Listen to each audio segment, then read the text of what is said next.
Welcome to Advantage in Paradise, Campaign 2, Adrift in Aldhalor.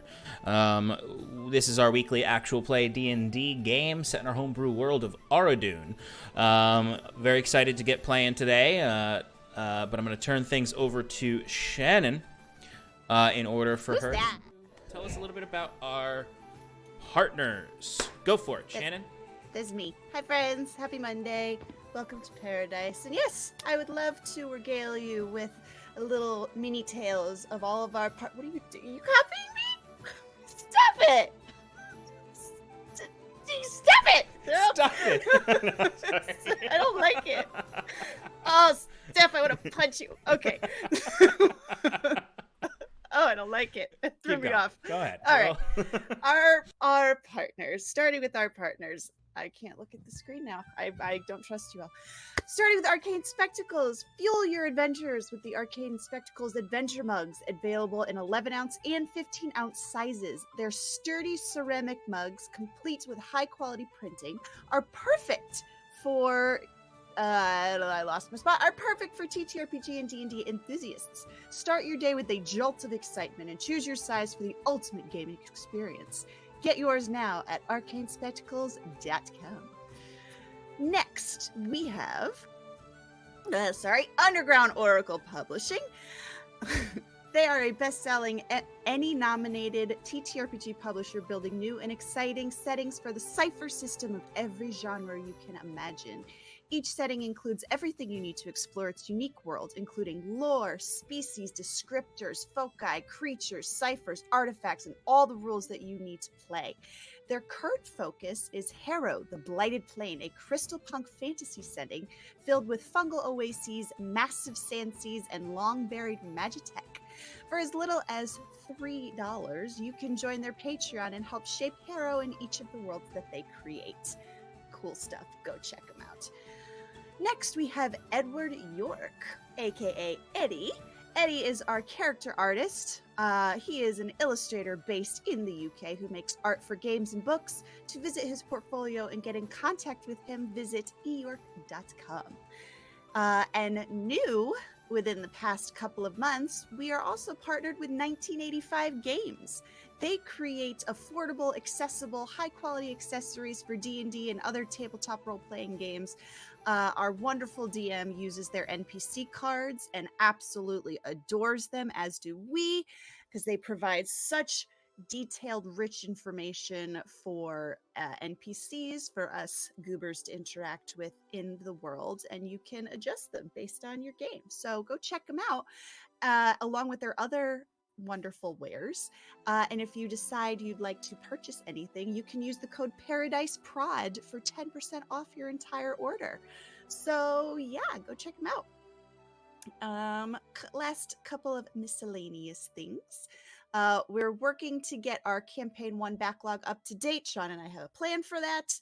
It's going to start soon, and we'll get those up to date. We're also releasing these VODs weekly, and in 2 forms, in the raw unedited form and the edited form. So be on the lookout for those. We also have recaps on our Discord that Sean writes for us every week. If you want to catch up on the campaign that way, and currently we're only 3 episodes in. After this will be 4 episodes in, so really haven't missed a whole lot. So jump right in and read those one-pagers. If you are interested in sponsoring, I don't know why I said it like that, sponsoring an episode or 2 of Advantage in Paradise, shoot us an email at paradicerpg@gmail.com and join us in Paradise on Twitch, Twitter, YouTube, Discord, Instagram, and TikTok. Okay, that's it. It's the whimsical music that was making you kind of like your register go up when you were saying things. So. I love this. I love this song. It's so fun. I just want to dance to it. But let's get started. Let's do it. Shall we play some D&D? Shall I bring everyone in? Yeah, bring the rest of these. Bring them in. Oh, look at them all. Decent. Look at them there. Alex, you're caught. You've been caught. Yeah, no eating for you. Should have did that before. You look so sad. I just want to give you a hug. Oh no. let's jump into our recap. Last, we left off on the 8th day of Maravala, the Forest Dawn, on a Mundag. I don't know if that's the correct date, Sean. You're muted. Yeah, no, now I'm not. You left Hyven on the 6th, right? Oh, wait, no, you're correct. You're correct. This is the wrong No, we date. left Hyven on the 4th, and You're it's correct. the 6th. You're correct. Sorry. It I is just, still the 6th. For some reason, As the best note taker, Yeah. I just want to make sure that Shots fired. So I appreciate that. I appreciate that. you. I started did it, declare this Chan. war. You last declare night. this I war, did. I and did. I was going to Listen do to the thing where I'm just like, no, it's fine, you can win it. But you know what? You know what? I take It's really on. gosh darn good notes It's on. because they ignore the rest of you. All right, now that we've been No. corrected properly, we know what day it actually is. Because it is, you're correct. It is the 6th day. I don't know where those 2 days came from. Oh, you know what it is? I was thinking about if you. I think I just added them. On the 6th day of Maravala, Forest on a Stursdag. Not Mundag, Stursdag. It's Saturday. Our companions began their approach upon Septimus's elemental raccoon-infested property. After taking out the raccoon's forward blockade, the party rested before the approach. Fiern expressed concern to Leroux, otherwise known as Jaquette, about trusting Septimus. He feels a spiritual connection to the elements of the world, and he fears an imprisoned elemental powers the construct companion of Septimus. Leroux waves these concerns off as ludicrous and not their concern. Nevertheless, the party presses onward to the homestead. They devise several plans of approach and argue over who should serve as the bait. Ultimately, they decide Leroux should sneak ahead to infiltrate and acquire scrap metal for bait, as the raccoons have an affinity for magically imbued metals. Naturally, this plan doesn't execute as imagined. Upon their approach, the watch raccoon spots the party. Fiern recognizes the icy magic enchanting this animal and approaches with his armor of Agathis up. He offers the creature food and demonstrates his own elemental affinities. This works, and the raccoon warms up to him. All the while, Leroux sneaks forward to infiltrate the workshop. But more raccoons notice the party and attack. Fiern quickly catches the ice raccoon in Bruce's birdcage and fends off the approaching raccoons. The critters flee, and Fiern shouts out a taunting threat to the rest of the raccoons out there. Simultaneously, as he does this taunt, Leroux has entered into the workshop and is peeking through the door and aims his crossbow at the raccoons, firing and killing one. Septimus earlier had mentioned that they do explode upon death. And as that raccoon dies, an explosion launches the front door off its hinges and a fire starts in the house.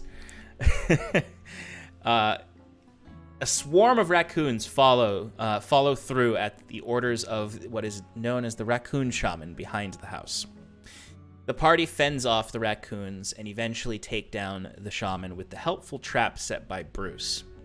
Despite setting this helpful trap throughout the fight, Bruce ran from danger and mostly protected himself.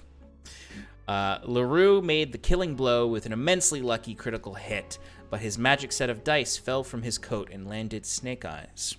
He immediately fell into what seemed like a hallucination of being stuck at sea on the raft Fiern, Saskia, and he arrived to Hyven on. He watched a dress of seaweed and rotting cloth fly as the flag of this raft before returning from this vision with a deep sense of dread pitted up in his stomach. The party recovered from the fight, collected the elemental hearts of the raccoons, and found a large quantity of Vesentblot jelly in the shed. Vesentblots being these large bubble-like elemental creatures that float in the sky after severe storms. Septimus paid the trio as Bruce inspected the damage to the house. And here we left off, 5 companions sharing the last of Septimus's Avenirian Void jam from his stores that wasn't gotten by the raccoons, with a frosty raccoon captured in a cage out back. So, it is, you took, the morning to prepare for this and to get here and to rest. So it's probably actually a little bit into the afternoon, maybe around 2:30, 3 o'clock at this point. What would you all like to do? Who would like to start? What time did you say it was? 2:30 in the morning or afternoon? Afternoon, yeah, because you guys used the first half of the morning getting here, and then you took you fought, you took a rest, and then you did your reconnaissance. So it brings us into the 2:30 territory. I imagine. Sorry. No, go ahead. I imagine Bruce is not with the party right now. Bruce is probably assessing the damage to the house and appraising it as well. And I imagine as he was doing that, unless anybody else wanted to do something, we were just kind of sitting in the half-open den. And Septimus just started a little fire just in the fireplace. And we're just kind of sitting and resting for the moment. I'll turn to you, Septimus, and say, you don't, by chance, have any, booze hidden around, do ya? I could really use a drink.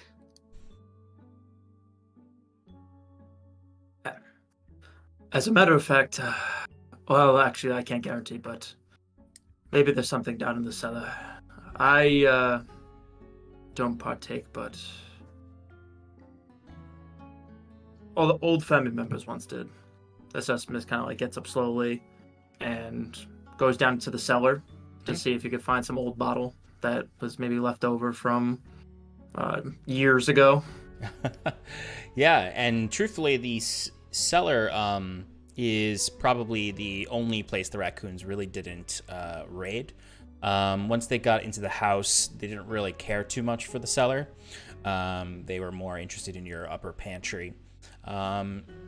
So you can easily enough go down into your cellar. I mean, I imagine you don't really use your cellar too much. It's really kind of just got old farming equipment in it, other supplies that have kind of long just sort of rotted or gotten threadbare. But yeah, you can easily enough find this rack on this shelf with old dusty bottles all over it that you just basically have never really looked at. It's no concern to you. It's from when your parents were still around and other family members, so you would be able to see there are dusty bottles of wine there, a few bottles of liquor, but it's really it. There might be an old keg of sour beer down there. But yeah, there's definitely a little bit of a store of alcohol. Yep. I'll grab whatever bottles are there. I'll just do a little roll for myself.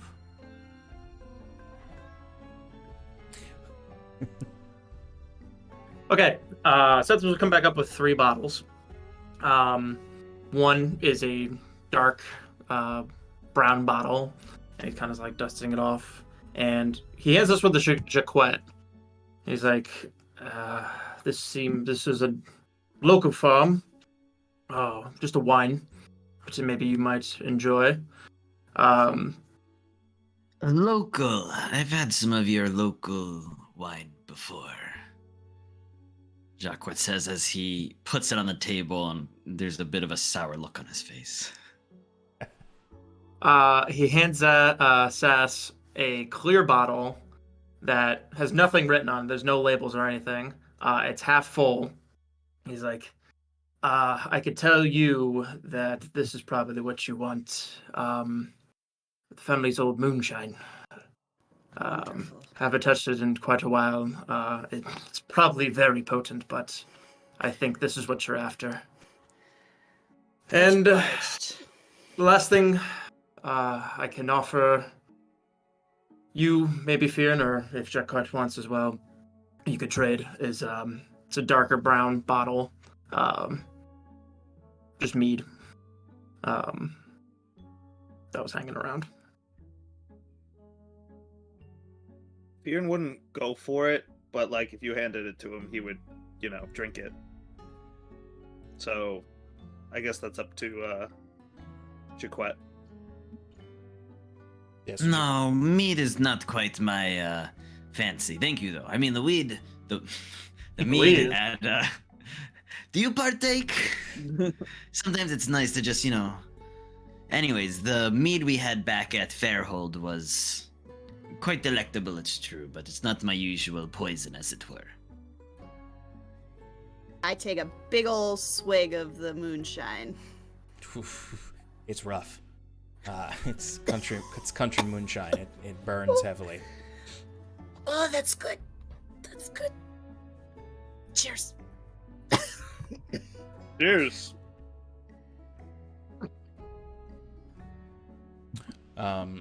So this is all happening in the blown out kitchen, where the front door and the back door are both gone. The walls are cracked and crumbled around the door frames themselves, and the southern, or actually it would probably be the northern side of the kitchen is all burnt to a crisp, all around the door frame to the workshop that Jaquette was in. But yes, you can. I imagine you're all just kind of sitting around, having a few swigs at the table. Now, I don't want to impose, but I'm curious. Before we left Hyven, seems there was someone after you guys. Curious as to what that may have been. Oh, it's no big deal. We just may have what's the word I'm looking for? Jacquet grabs the bottle of wine and starts to open it with his claws, his nails. And as he does, kind of nonchalant, he's like, "Do you know a man named Mr. Greaves? Owns the Otter business?" Would I know that? How much, Septimus, how much would you consider, how much do you think that you would have, really interacted with the nightlife scene of Hyven? Probably not that much, but I will say just being so close to Hyven, having been the only city that I'm a part of, if he has some sort of reputation, I may have heard rumors.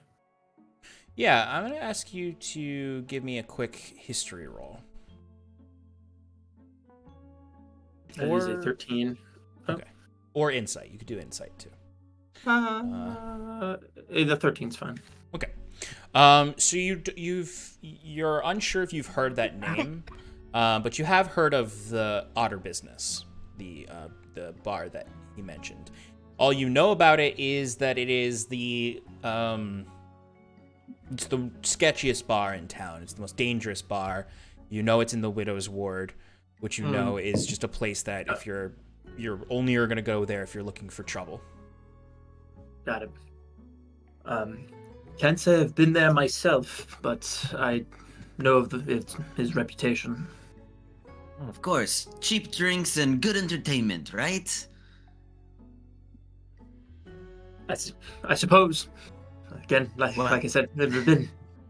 Anyways, I'm pretty sure we pissed off the establishment as a whole when we rigged a death match between Fern here and Sass.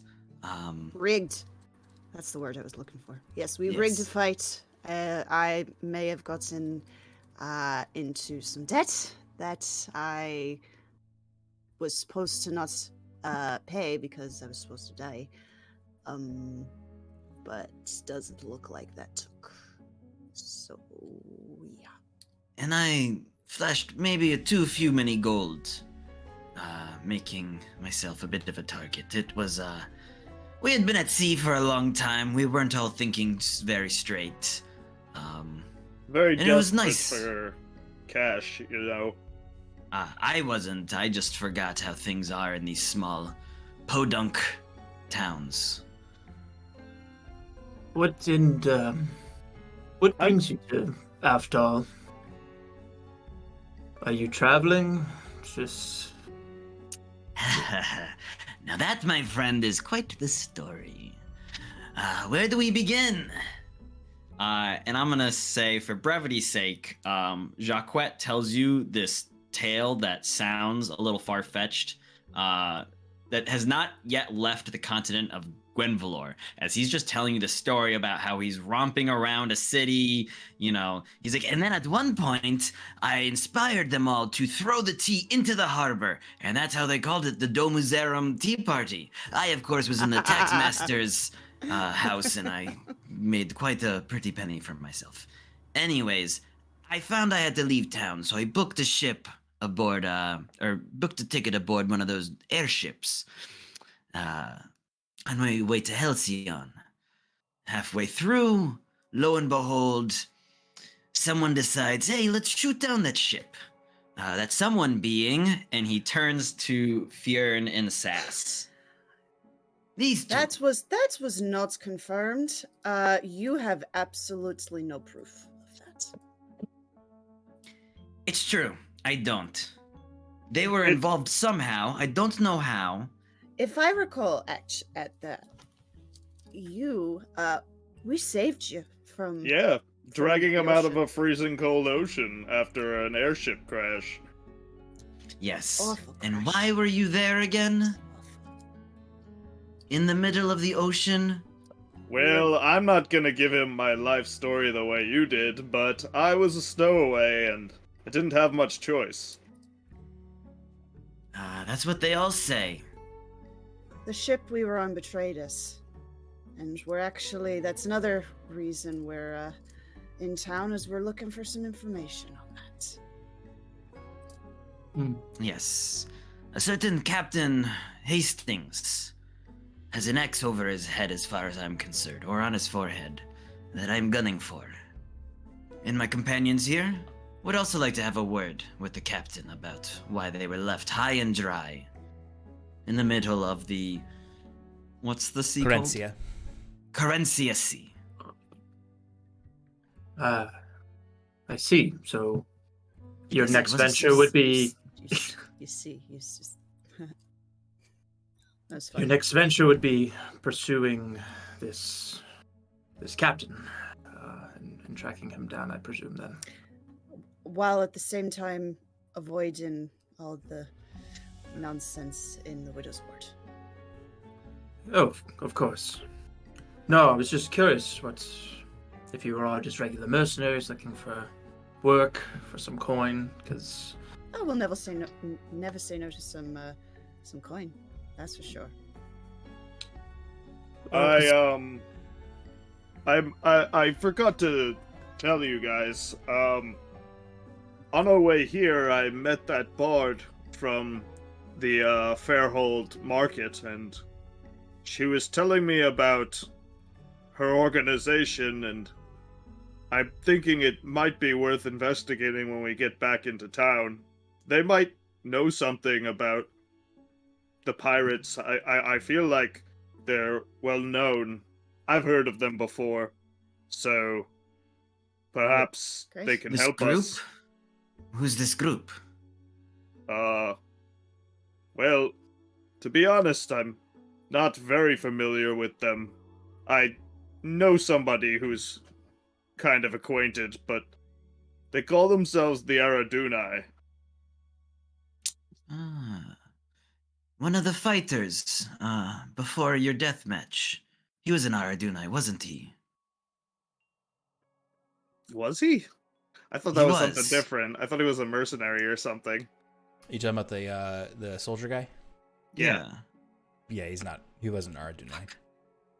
He's a it was the oh my goodness, I need to remember my faction names. You're fine. You're mixing up mercenaries there, buddy. Gloveless sometimes can't tell us apart. Don't call but- me that. Why, it's a great name. It's a stupid name. I Gloveless. don't know why. You don't wear gloves. He doesn't wear gloves. No one wears gloves. That's not a normal thing. And just because I don't wear gloves You're doesn't matter. gloveless. It's not really cold. You don't wear gloves unless it's cold or you're going to someplace fancy. I think it's a great name for you. Anyways, Gloveless. we have information on the captain waiting for us back in Hyven.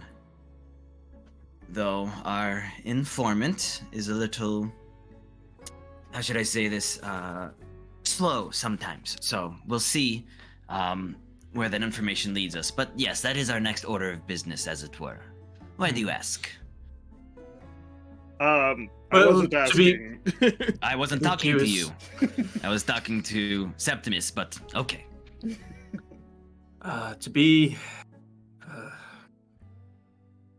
To be quite frank, I'm a bit lost myself right now. I've been alone for quite a bit, and now with Oh. my home here a little in shambles, I have some questions and some answers that I'm looking to seek. And You're welcome if you to guys stay were with us. mercenaries, so I would say we did pretty well against those raccoons. We could pick up some jobs and make a bit of coin. Yeah, absolutely. Yeah, let's stick together. That's a wonderful idea. Right, Gloveless? He looks away from you and is just playing with the bottle a bit. I think you have quite some skills on you, Septimus, and should you wish to join our merry band, I think that would be a good twist of fate, he says, that's as he then takes out a pair of dice, Oh, looks at them for a second, and then puts them away. that's the spirit. I knock my bottle against yours and take another big swig. Do you want to try some? Gets out a handkerchief and takes some of the spill that you made off. Fionn puts his arm on around your shoulder and says, "A friendly name is a calling of honor. You should, although many don't enjoy them at first, you'll come to realize that I only call you Gloveless because I respect you as a warrior." He says call as you he it 'cause it's picks funny. up your arm and moves it off of him and goes, "Yes, well, Fionn White Eye, I keep you around because you are a hell of a fighter." And he does pat you on the chest, on the bicep. He goes, "And you'll make us plenty of coin with that body of yours. We should maybe parade you around in front of the barmaid, see if we can't, get some extra coin. As you take off some of that armor." I don't really get what you're putting out there, but It's neither here nor there. But Where's- Septimus, what of your friend, the I was little coward? I'm not entirely sure. I mean, I think he's still inspecting the house, but I thought he would be a great addition as well to be in the group. what does he do?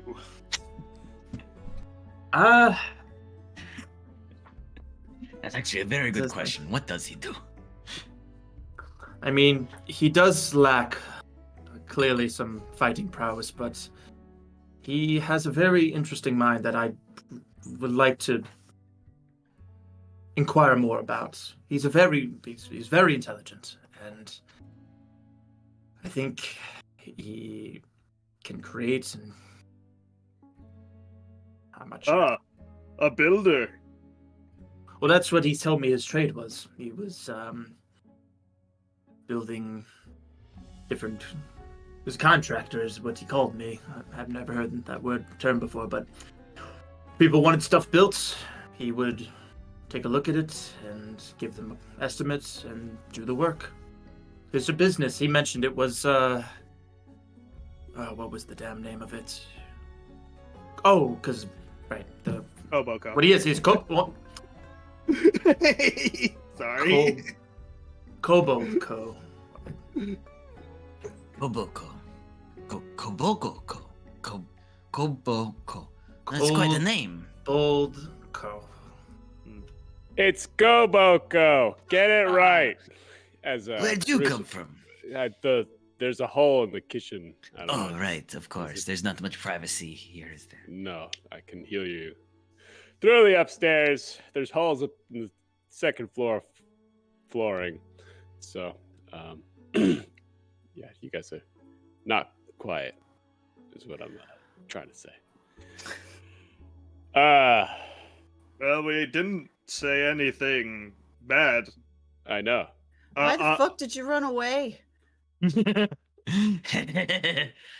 I'm sorry. What are you talking about? What you mean? What am I talking about? You fucking ran away during the battle. Oh, that. I watched you. Left us Hey. high and dry. Yeah, I was right next to No, you. no. You fucked off. It's Why? called I'm not a fighter. He just said it. Jeez. I was repositioning. That's what Were you we scared? call it in our. Were you this- scared? Were you scared? Yes, I've never been in a fight. All right, and I didn't like it. My heart was pounding. It was scary, and I didn't know how to defend myself. I will say to his credit, he did lie that pretty ingenious trap to trap the beast. I was And just also- gonna get to that. And also, without even planning for, we captured one live. As I recall, that was a lot of the big men over here. Coaxing it and calming it and all that. Well, I mean, Fair point. I believe that you don't have to be a warrior to be honorable. If he devotes himself to his craft and puts in a lot of effort and can show results, then I believe that it is a great honor for him to be in our crew. However, you should know how to defend yourself. If you ever want lessons, I'm happy to spar. Me too. I'm good, but Also, I'll go very easy on you. I give him a devilish smile. Like, you see that my teeth are all pointed. maybe later. But yes, don't know how much you overheard, Bruce. But You're we're thinking about maybe working together, make a little bit of coin. God knows I need it, and yeah. I mean, if you stick around, I'd be happy to hire you to do the repairs and the work needed. I'll let you look at Sal a little bit more. I think there's plenty between us that we can teach each other. All right. A little freelancing, as it were. Yeah, sure. Yeah. I'll try to make myself useful. This is just a hypothetical, but if you're in the contracting business, and adventurers tend to find lairs of monsters that we empty out, and then what happens with the lairs, you ask yourself? More monsters move in? Maybe. But if we had you in your organization, you could come fix the place up, we then sell it. I don't know how land rights work out here in the Aldhalor Islands, but I think that it would be quite lucrative. Are there a lot of these caves, or what do you call Probably. them? I don't know. Lairs. Lairs. Lairs. Lairs. All right. They're not always well. caves. Sometimes they're old fortresses. Sometimes they're, interplanar moving castles. Sometimes they're underwater castles. I would love to have a castle. Is kind of where How I'm many thinking. of these are in the Aldhalor Islands? I don't know. It's a big place, right? I actually have no concept of the size of this place. Well, if we come across any, I will think it's a great idea. And don't worry, you don't have to fight if you don't want to. Well, you should, probably. Thank you. He doesn't Help. have to if he doesn't want to. You can still help. He's is got what I'm other saying. skills. He's got other skills. Thank you. Like learning how to fight. Oh, great. Fantastic. I could just help you Yes. uh, Yes, you can. fight. Don't listen to him. All right, thank you. Yeah, you don't need to listen to him. His name's Oh. fucking Gloveless. Hey, That's funny. Is that his No, my name's real name? Yeah. Yeah, that's what you can call him. Call him Gloveless. He loves it. Gloveless. Sure. All right. It's at that point you all hear as that raccoon is woken back up and is like just banging against this cage right now. And if anyone looks out to the back, you can just see Sal has returned, and Sal just like has a finger out, like he clearly just poked the raccoon in the cage. God damn. It's like swinging. Sal, get away from that thing. Stop provoking it. Oh. Septimus. All right, so looking at the house, it's going to be, I don't know if I want to give you this number right now. But good news is that the bones of this structure are well intact. So it's all kind of both aesthetic and, I don't know, you're going to need some new studs and here and here and... Just give me Flooring. your All estimate. right. Don't sugarcoat it. All right. I'll put it in writing. I don't want to say it out loud. AKA, No, please. I'm curious. I'm just gonna ask the DM how much it costs.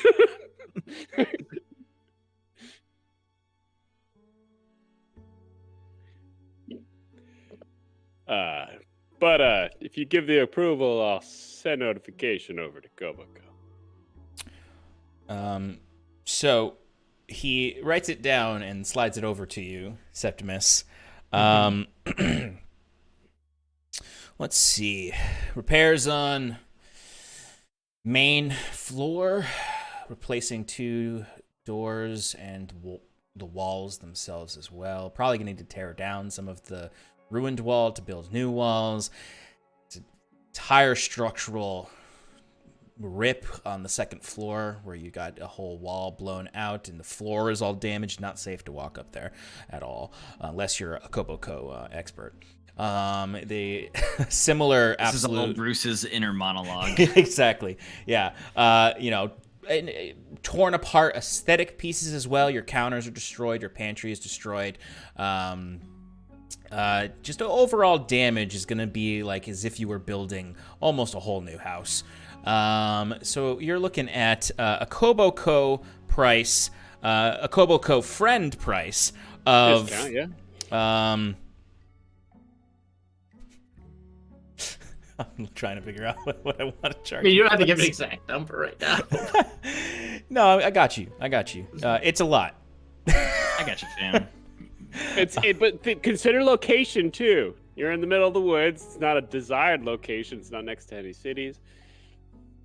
Yeah, but that would be land speculation. We're talking about like mostly labor and material. Yep. Right. Material being your biggest cost. You're looking There's at supply chain issues in the Aldhalor Islands. yes, Right, but actually. you just told me that There's you a just giant told me that mountain that there's splits it all. you just told me there's just locally sourced wood. Yeah, it's gonna cost you. It's gonna cost you 2,000 gold. But we could do piece by piece. You know, we could do one room at a time. You know, 20,000 silver.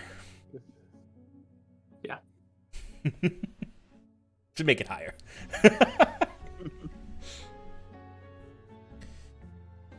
Yeah. Very well. What is what it is. But I wouldn't send anything to any of your company yet because I clearly don't have the money yet. all right. Well, I mean, you could take a loan out also. We have a payment plans and Financing. Have a relationship with the biggest bank in Halcyon. just consider it, you know. Thank you. I'll sleep on it. It's as this conversation is going on, and kind of the Septimus has gotten a little bit quieter now that he knows what he's out for, and you're all just kind of there drinking. Two things happen. Sal just starts cleaning up, like he just is like automatically just starts picking up Like shards of Wally. wood, and bringing it out into the backyard to throw with the rest of the scrap.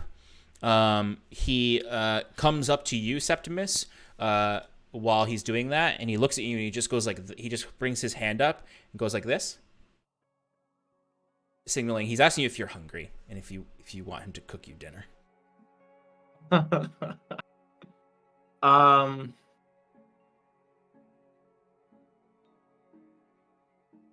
Yeah, but before that, go to the restroom. You all must be a bit hungry. Sorry, real quick. Starving. Is Sal... Is he your butler? I never considered him like that, but Where can I get one of those? Because mine disappears after an hour. It's quite exhausting to constantly resummon him. well, I came across him. Unfortunately, I did not build him myself, but I'm trying to learn how the machinations of him work. But he does what I ask, and I try to keep him safe as well. Sorry, you just found him. Just there? Are there more of these guys just hanging out in the woods? Can I find one? I've heard stories that this whole island used to be inhabited by a lot more than them.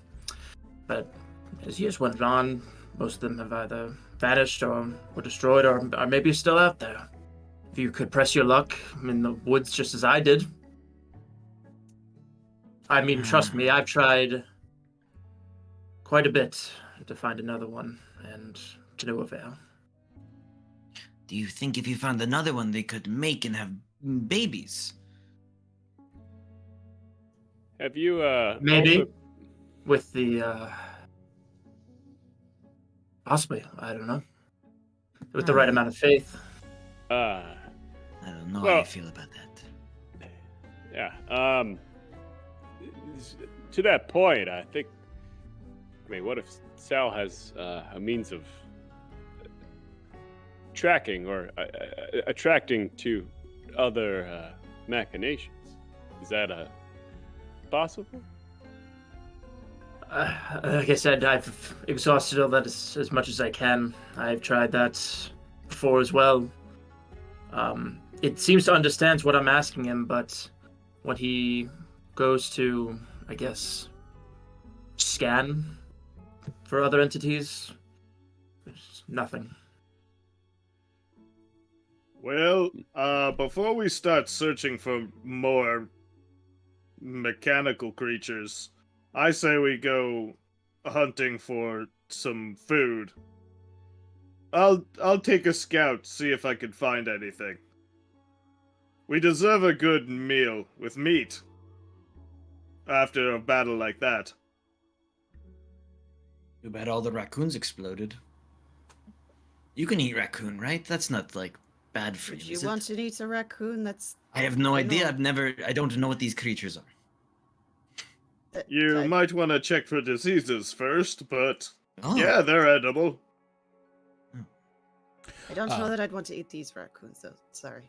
Go ahead. You're good. No, They're nothing more than hearts, so I don't think that's an option. Yes, a few things.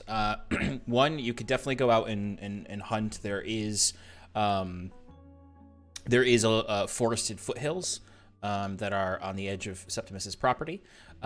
Septimus, I went ahead and decided how many acres your farm was. Sure. It's a pretty small farm for compared to your neighbors. You have 40 acres. and it's split up between your I'm looking at Delvana's farm. You have your homestead, of course. Then you have your tilling fields. You have the old barn and the empty livestock pens.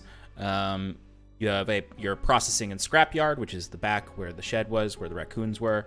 And then there's the small cliffside attached to the large forested region where you found Sal, which is part of an area called the Raho Foothills. It's a large, hilly area that's heavily wooded with deciduous forests.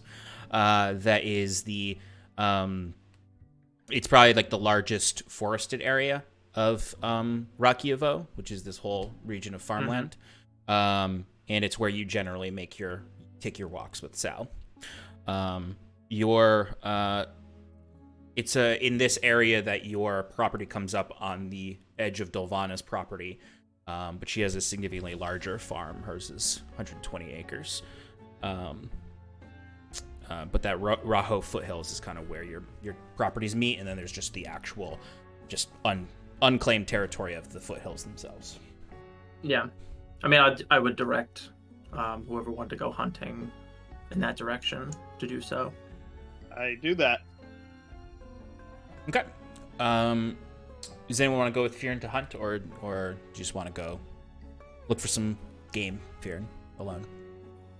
I think I just head out on my own. But if anybody were to like come with me, I would stop them. You know, I'm not like running or anything.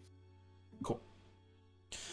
I think Bruce would join him to kind of observe and maybe throw down a trap or two. You know.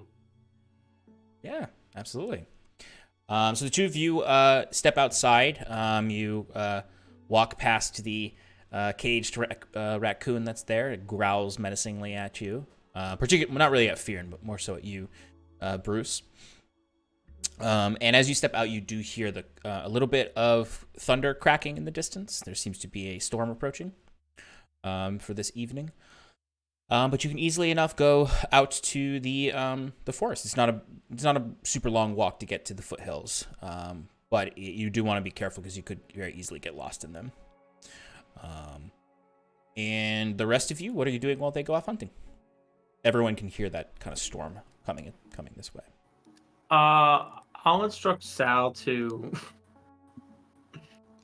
remove any sort of rubble and mess from whatever's left of the kitchen, like stuff from the stovetop to be used, while I'll go and harvest some vegetation, that's whatever's left in the fields. I'll go with Septimus to help with that, and then, as we're kind of foraging, I'll just kind of be like, so what's your story? How long have you lived here? It always looks like this. No, it hasn't. But I've been here my entire life. It's kind of weird. Seeing it destroyed, you'd think I would... I'm sorry. No, it's actually okay. There's, I used to have a larger family, but they're all gone now. And it's just me. I had to take care of myself for a while. And, no, that's why I mentioned that maybe it's not the worst thing to travel together. I think it's just me and Sal. Could be fun. Do you want a hand in maybe repairs? I'm pretty handy with woodwork. Mostly boats, but... Oh. That's very kind of you, but... Well, why don't we eat first, and then we can talk about what comes next. So what about you? You seem like you are from the islands here. How'd you get tangled with those other two? Well, we were on the Fearin and I were on the ship. It's called the Bone Rattler, and that's the ship that we're looking for information on because it's betrayed us, and we'd like to have a word. with the captain. Yes. Ooh, strangely enough, I've never met. Hmm. He just gives orders, and we just follow them. But yeah, I'd like to talk to the captain and pretty much demand what the fuck happened, why he abandoned us. But yes, before that, I'm mostly hanging around the Shallows Gaunt, just doing a little bit of this, little bit of that, just making a Ah. living. The sea out on the water. I've heard stories of that area, but as I said, I never left this area in my entire Well, to life. show you around, it's a good time. Usually, If as long as you don't get into any seedy trouble. no, never. And that's very, very sarcastic. Yeah, exactly. No, not like what you just told him earlier about the what happened at Hyven. Like, Yep. Yep. Okay. Yep. Do you think we've got enough, or do you think we need some more? I don't know how much kobolds eat. I would pick up a couple more of those, and I think that should do it. Great. That's all. That's it. And head We'll back. awkwardly keep foraging and just. Yeah, it's not like you're No, like yes, like with those, like, so you finger and your thumb, dig into the soil, pinch, twist, and so pull. not like this, and I just No. pull it up. she rips the flowering part off, and the root is just in the ground. Oh. Why don't you head back with what we have, and I'll finish up. Sounds good.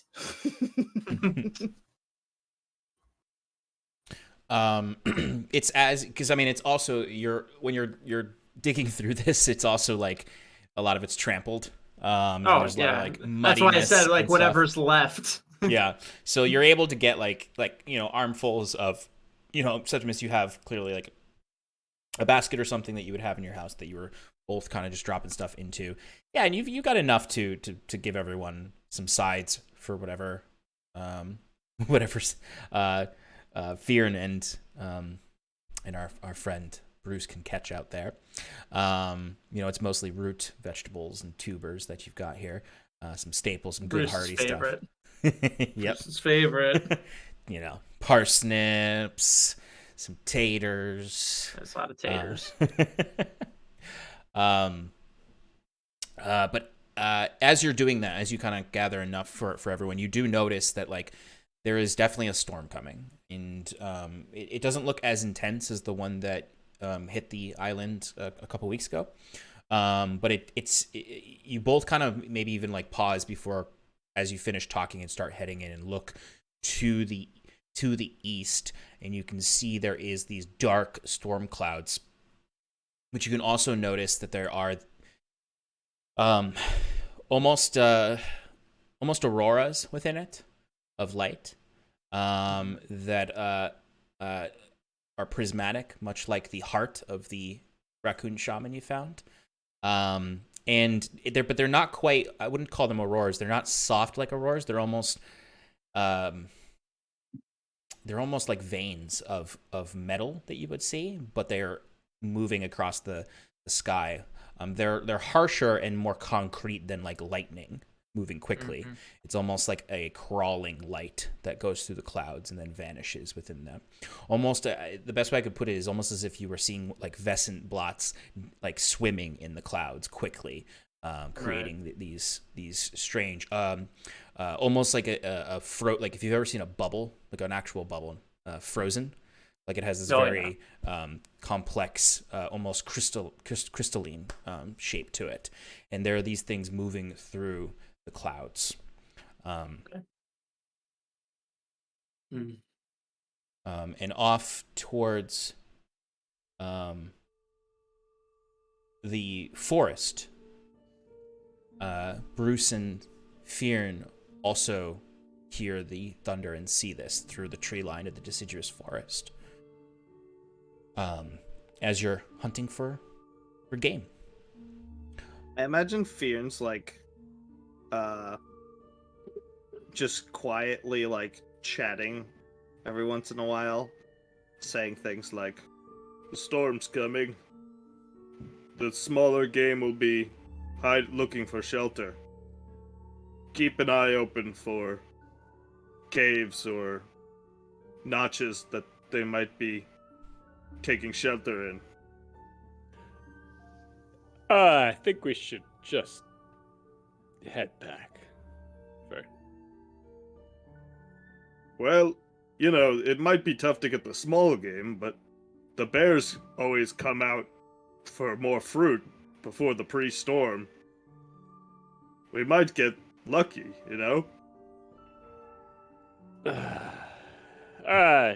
Just... All right. Well, I mean, based on the proximity of the storm, I don't think we have a whole lot of time. And, getting small game versus, a lot of meat is worth it. I know that Septimus has a lot of vegetables as much as I don't want. More roots. But... Is there a stream nearby? Maybe we can grab a fish or something? Is there a stream nearby, Sean? There is a creek, but it's not super close. You'd have to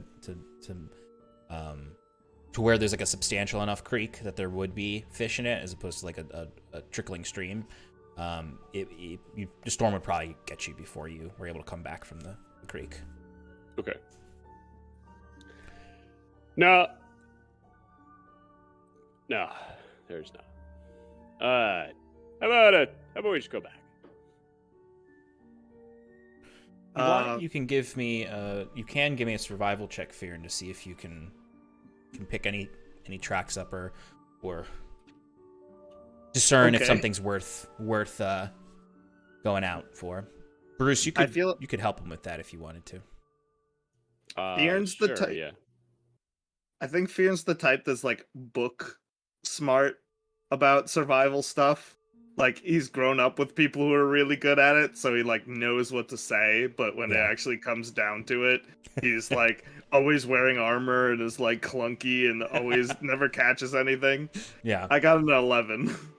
Okay, so, I would say the storm coming, the things because of your studies and knowing people who know survival are right. Smaller game are harder to find right now. And it does seem like you may not be able to find much. You are able to spot a few rabbits moving around. You'd have to approach very carefully to catch them, or however you would like to catch them. But you're sort of walking a bit with Bruce, and maybe you're talking, and then suddenly you stop because you notice some slight movement in the brambles, and then you notice a rabbit jump out, and you kind of stop so that your armor doesn't clank more. If you'd like, you could go for it. How far away is it?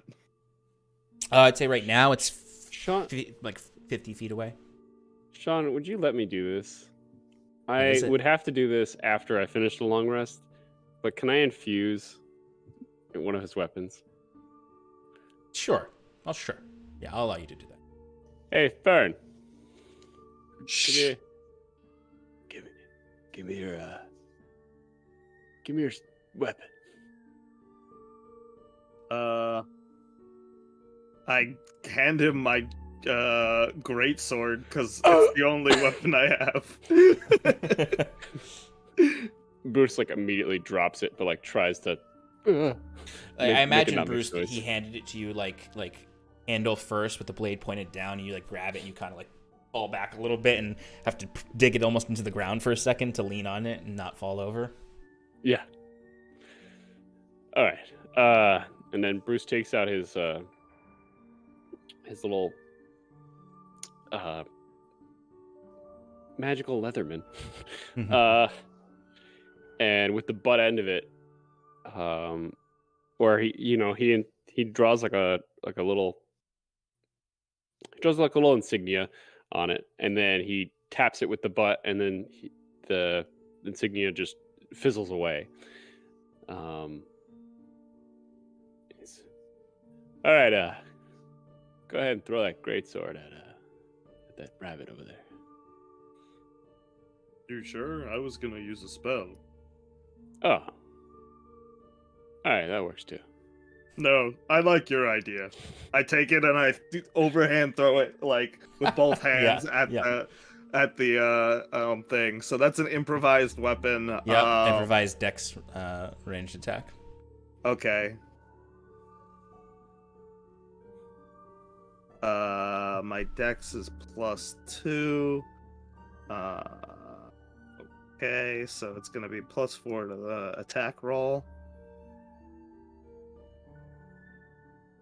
I got a 10, so it's a 14. Yeah, it definitely hits. You don't have to roll damage. Rabbits have 1 HP. But it doesn't like, it's not like when someone shoots with an arrow or throws a throwing knife at it and it just like cleanly gets it. Like the axe, or I'm sorry, the greatsword. It's not even like it's like a kind of like a perfect like, oh, I throw it and it like cuts it or lands in it. It just like absolutely like bashes this rabbit in because it's just a heavy weapon being thrown. So it's a little messy, but you got it. You got one rabbit. And you watch as the greatsword immediately just starts flying back at you. I think I use a bonus action to make it disappear and reappear in my hand. Yeah. I was like, that was pretty cool. Were you doing that? No, I didn't know that you could just make your sword appear in your hand. So it was returning to you. It's like a little returning weapon. That's pretty fun. I like it a lot. These runes do the same thing. And I point to the runes that I etched on it like earlier in our travels. Ah. Okay. Well, yeah, this is how boomerangs work. So yeah. I mean, to be honest, it wasn't. It got the job done, but I don't like throwing my brand new sword. It's pretty heavy, and I don't want to scuff it up. All right, let's get the rabbit and go. Yep, good idea. Yeah, so you grab the rabbit that you are able to catch. It's not a ton of meat for 5 people, but at least you'll have some meat with your root vegetables. And you begin to head back. 2. As you head back, you see the storm closer now, and you can see when the thunder cracks, that sort of vein of light moves along, like almost like it's causing the thunder. Like as it moves across the sky, it is creating the crashing sounds of the clouds.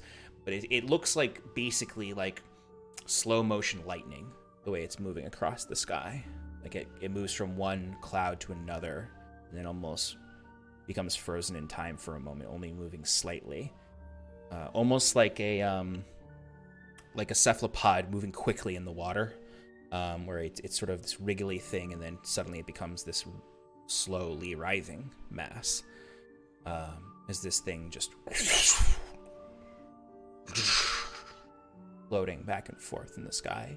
Too intentional to just be a feature of the weather. Have I ever seen anything like this up north? No. This is a new phenomenon, but it appears elemental in nature. I cast Long Strider myself and start picking up the pace. Wise move. I follow behind, but honestly, like you can see, like I'm trying to keep his pace, but I do look back every once in a while, just fascinated in like the majesty of it, sort of. like a little bit out of fear and a little bit out of like awe for this like force of nature that's coming upon us. Yeah, and the longer you look at it, the more you can like see more, and you can see there's almost like a moat or a spark that seems to be the motivating piece of it, where this spark moves like it's almost like walking across the sky, and it's followed by these trails of prismatic lightning and veins that shift across the spectrum of colors as it moves, and it's always just rides a little like an octopus with the veins of lightning, and then and it's as you leave the foothills and you get to the bottom of the hills, walk through the more sparse trees there and get back to the actual farmland, the tillage fields, that you start to feel the rain pouring down on you. And it is ice cold, this rain. I mean, Fearon, it's not so bad for you, of course, because you're from the north and you have your resistances, but and my Bruce, fur coat. and your fur coat, yeah. Bruce, this rain is frigid for the summer months. Oh. But before we have you jump back inside, those of you inside would also have heard a lot of this. You wouldn't have necessarily seen it unless you stepped outside. Septimus and Saskia, you may have seen it like right as you got back to the farm from the tillage, or to the homestead from the tillage, and would have just seen like maybe the first streak of this spark, followed by basically lightning tentacles, is the best way you could describe it. That's cool. Have I seen this before? Give me a nature check. Yes, sir. It's not gonna go well. 10. No, this is these types of storms don't happen much in the places you're from. They usually break up on the mountains before they reach Shallowscont, unless they're coming from the northwest, and those storms tend to be different. Seems like the storms from the Corentia Sea are particularly volatile and imbued with this elemental magic. But it's turned from a very bright, sunny day to that very ominous cloudy, where everything is almost surreal in the way the lighting is. Yeah, there's green. It's actually it's not really green so much as it's like orange almost. Like the sun is coloring this to be greens and oranges, and even at some points maroonish, as you're looking up, and the clouds are getting green and greener as they get closer and darker, and that thing is still there, until you eventually hear the rain start falling and hitting all around you. As Bruce and Fearon return with a small little rabbit.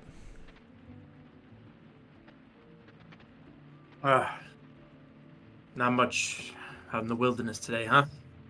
Must be the rain. Well, The storm didn't want to stay out there too long. It's no worries to me. I can go without meat. Here, give it. I'll prepare it for everyone. Well, I also prepared for this moment. And Bruce is going to reach into his bag and pull out a lot of dried meats. Last time I was here, sorry, Septimus, but can't eat all that root.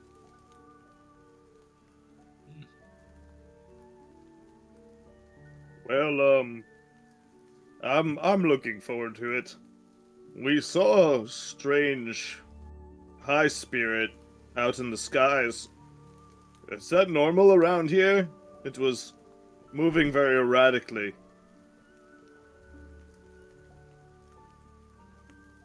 Only until recently. It's clear that the elementals in this region are acting volatile ever since we were hit with the great storm of last year. But before then, no. This is not normal. Someone It's- must have done something to anger them greatly.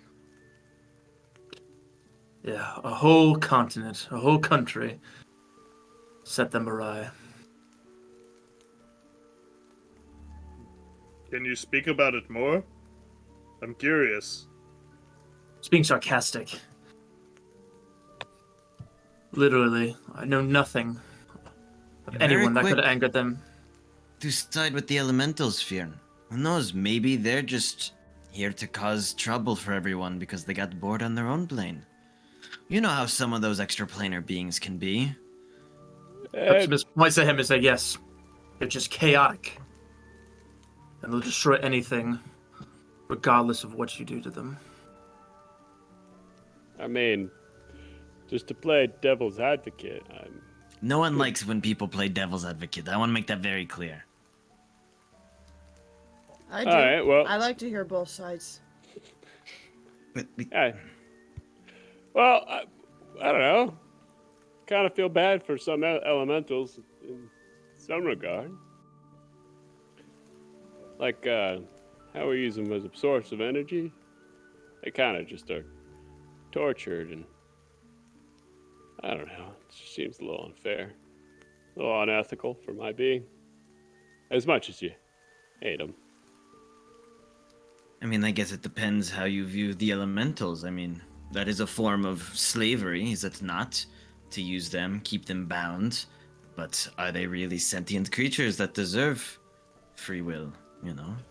Exactly the conundrum I'm running into. There are many elements, as there are many elementals. Some are chaotic and others very orderly. It is a mutual respect we must find, as we have with other creatures. They should not be caged. Maybe that raccoon. Yeah, as he says that, Jacques is looking into the backyard at the caged raccoon. You can see it's What like should we- frozen solid all around. Oh no. What are we doing with that raccoon, by the way? Why are we keeping it? We're gonna sell it. Ah. For how much? I don't know. But one step closer to repairs. Septimus, how are you gonna bring Salvatore into the town? I wasn't planning on that. I would have to keep him hidden, just as I did when we went to town last. I can't You bring know, him into any populous city. I am quite skilled with a disguise kit. Maybe you have a long trench coat? I can fashion a wig? We can make Sal a very pretty lady of the night. You hear Sal hits a butcher knife down on the rabbit. He just starts skinning it right in the kitchen, and just looks over and holds up the fur and shakes it. There you go. It's a nice chest hair for him. Oh, that's very creepy. I do not like that one bit. As the blood is just dripping down his chassis. He takes it after you mentioning a wig. He rips the skin off the rabbit and puts it on his head. Okay, I am rethinking everything I just said. I see the folly in it. Sal is clearly a master of human deception. But I'm sorry, Septimus, didn't you say that others have found these contraptions? Shouldn't they be the norm? And Halcyon, I thought they are very into this whole techno mumbo jumbo. I never said I've met anybody else that's found one of these. Oh. I said that long ago they existed in this realm, but are very scarce today. Yeah, the only reason I asked is just because of that. Never mind. Was that what?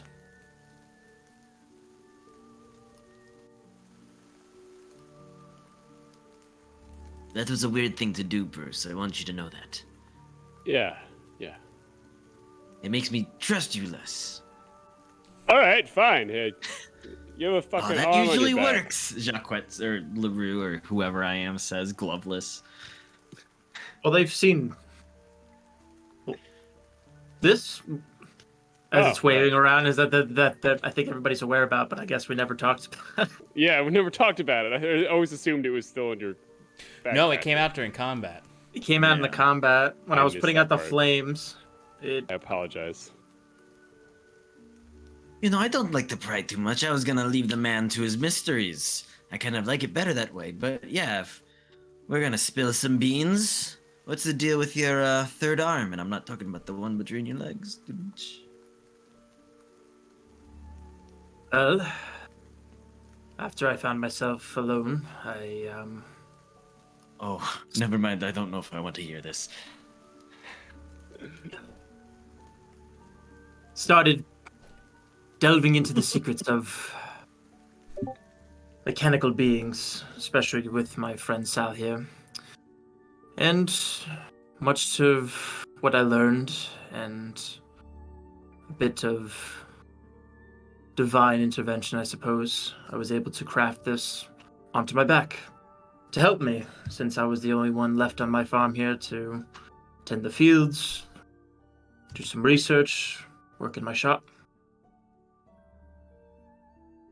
Did you ever want to leave? I think part of me always wanted to, but for some reason couldn't. But in a weird way, the house breaking kind of loosened a shackle for me. A blessing in disguise, maybe. Made me realize I wanted to go out and see the world more. Understand it better. Here, And here. just keep to myself.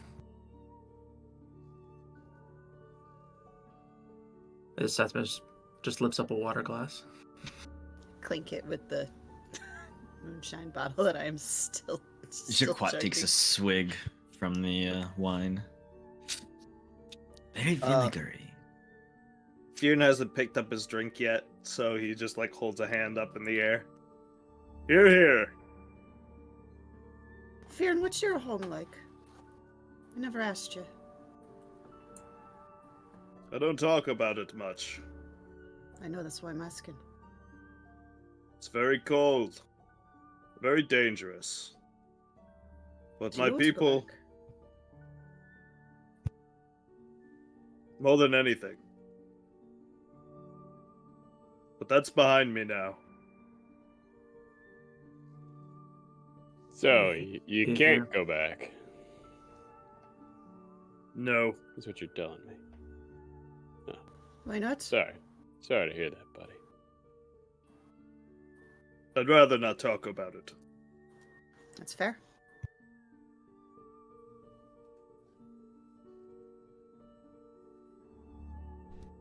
Fionn, kind of, after hearing this, he, like, grabs his portion of, rabbit and, like, kind of just, like, sulks off to the side, eating it, and he begins, like, taking out a pen and paper and writing something, just, like, keeping to himself. You know, back where I come from, I did many a fun thing. Oh, it would have been great. You would have all loved Domuzerum. Such a beautiful place. And the women, the men, everything in between. Just beautiful. Like this one time, there was a guildmaster's daughter that I knew. And, well, let's just say she liked me more than I liked her. And then he starts to regale you all with a story that sounds a little far-fetched. But only a little. As You're like, oh, it could have happened. as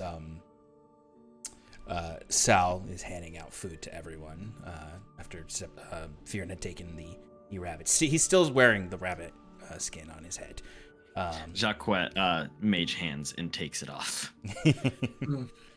As he serves up some potatoes, carrots, and a very little rabbit. You all get like basically one mouthful. This is delicious. Salvatore, you said his name was? Yes. Delicious, Salvatore. Best meal I've had in weeks. He gestures to where a mouth would be, and kind of as if his hands were holding food, kind of symbolizing like, and eat. He's saying to you. Don't need to I'm tell me sure twice. Robespierre could have done better. He means thank you. He just looks at LaRue. And it's weird because, like, obviously you're all humanoids, and you attribute in the same way you think a two-story house with two windows and a door looks like a face. You can see that face, and you're attributing emotions to it that are possibly not there.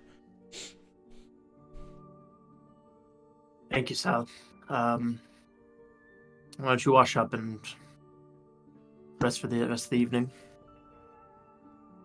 He nods and begins cleaning up.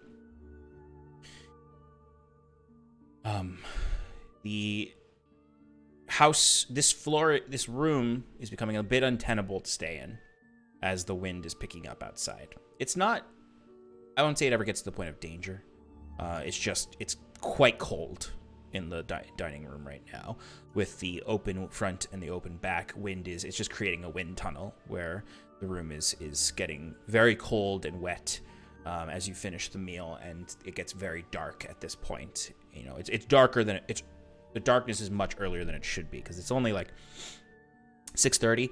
It should be sunset, but it almost feels like nighttime as the dark clouds are above, and you can now kind of see the light from the prismatic cephalopod that you saw out before. You can just sort of see,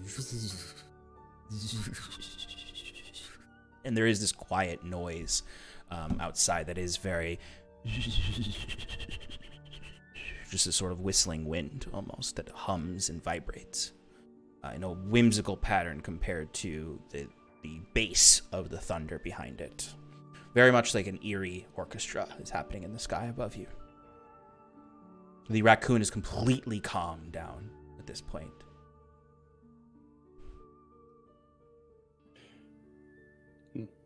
Fearn is ignoring the chill and is kind of just like relaxing at the entrance, almost as if he's like enjoying partially being out in the storm. Yeah, you can feel the cold rain splash against your face every now and then, and it hits your face, and you can see it kind of, some of it gets even colder for a moment and freezes up off of your face. I suggest that we move into the dining room. That place is probably a little bit warmer. And also, we probably should cover this up with, give a large curtain or something, some spare sheets. I do believe there's some extra linens upstairs. Maybe we can use. Yeah, come. Let's grab whatever we can. Fearn hands Or you just a put some- hammer and some pittance or stakes so you can, post it up. Yeah, you can easily find either extra linens or even some tarps from the shed to try to reduce the wind and rain coming inside. And you can all try to pick a spot for yourselves tonight. There are beds upstairs, but the upstairs is a little hard to get to right now. The stairs are blasted out, and the floors have holes all in them. Bruce pushes a bed through one of the holes in the floor. Oh, The for legs, me, you're the too legs completely kind. break off of it. The frame shatters in certain places. The mattress is still there. Still good. Is it enclosed upstairs? Like, is it warm up If there, you go to the furthest end of it, it would be enclosed. The bedrooms have doors that could be closed. That some of them have holes in the floor, but I'd say there's maybe one or two bedrooms up there that can be closed off. Oh, Jacquette's gonna climb up there and go close them off. Yeah, the only other places where it can really close off is the workshop, the basement, and the dining room is a little closed off, but there's no door. It's just exposed to the kitchen where there's the blasted out walls. It's just not directly in the wind flow of the holes. As Jacquette's up there, he kind of shouts through one of the holes in the ground in the floor, and he goes, Septimus, are any of these beds free? You said your family's been gone for a while. Is there one you particularly like I shouldn't take? Is mine still intact, or does mine get blown away? So let me ask you: Would you have taken your parents' bedroom, or would you have slept in your childhood bed? My own bed. Okay, roll me a d20 and say high or low before you roll it. High or low? High. Okay, go ahead and roll. 20. 20? Yeah, your bedroom is actually the least damaged of all of them. And you said there was another room, or so available for him, or no? Yeah, I would say there's your parents' bedroom, which is not like massive. It's just slightly bigger. It has a slightly better bed in it. That room the floor is most damaged in that room because it was above where the fire was. Yeah. There's your bedroom, which is really, I mean, truthfully, it's not like there's one bed in there. There's, you had multiple siblings. There were multiple beds in these rooms. More so than you had like your own bedroom. Now it's your own bedroom, and maybe you moved the beds out. So, but there's basically 3 bedrooms up there. There's the parents' bedroom that would also have a few small beds in it for your youngest siblings. When children were younger, there's 2 bedrooms that have that are a bit larger, but they are stacked with beds. There are at least 8 beds in this house, where Septimus, you would have known that most of your siblings would have shared beds, wherever they had to. But your room, maybe you didn't move all the beds out of there, but you have your own room because no one else lives here. Sorry.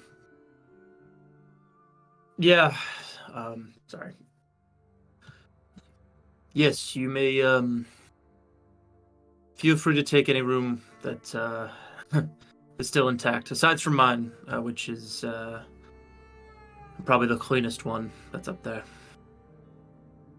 And thank you, Jacquette says as he heads to the parents' bedroom with the largest bed. And if it is not if he can walk across and doesn't think that it's going to collapse on itself, he will take it. It's if you go to the right place, there's no it's not if you're careful and you pick the right bed, it won't collapse on you. Bruce, can you send another one down, please? Gotcha. Thank you. Actually, wait, one quick thing. Sean, Mm-hmm. if needed, could Sal go upstairs? Yes, he would have to be very careful because he's heavy. He would need to, but his limbs are long enough that he could step over the blasted out stairs and get up there. I guess because of him being heavy, I don't know if I want to risk that. There's certain parts of the floor he would have to be very careful. I'm gonna say no on that. I'll gauge it because the house is halfway destroyed. I don't want anything that big upstairs. Yeah.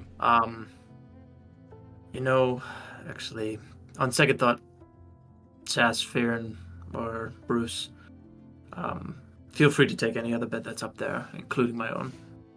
I'm gonna go in the workshop. Stay in the workshop tonight.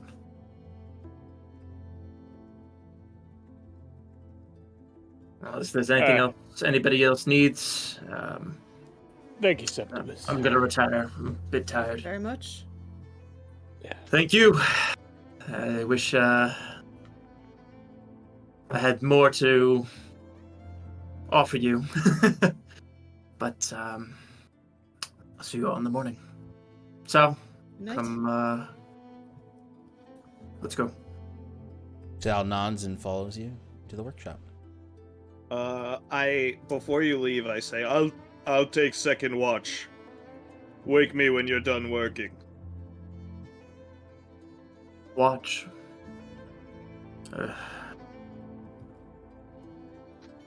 I'll go first. I nod to her.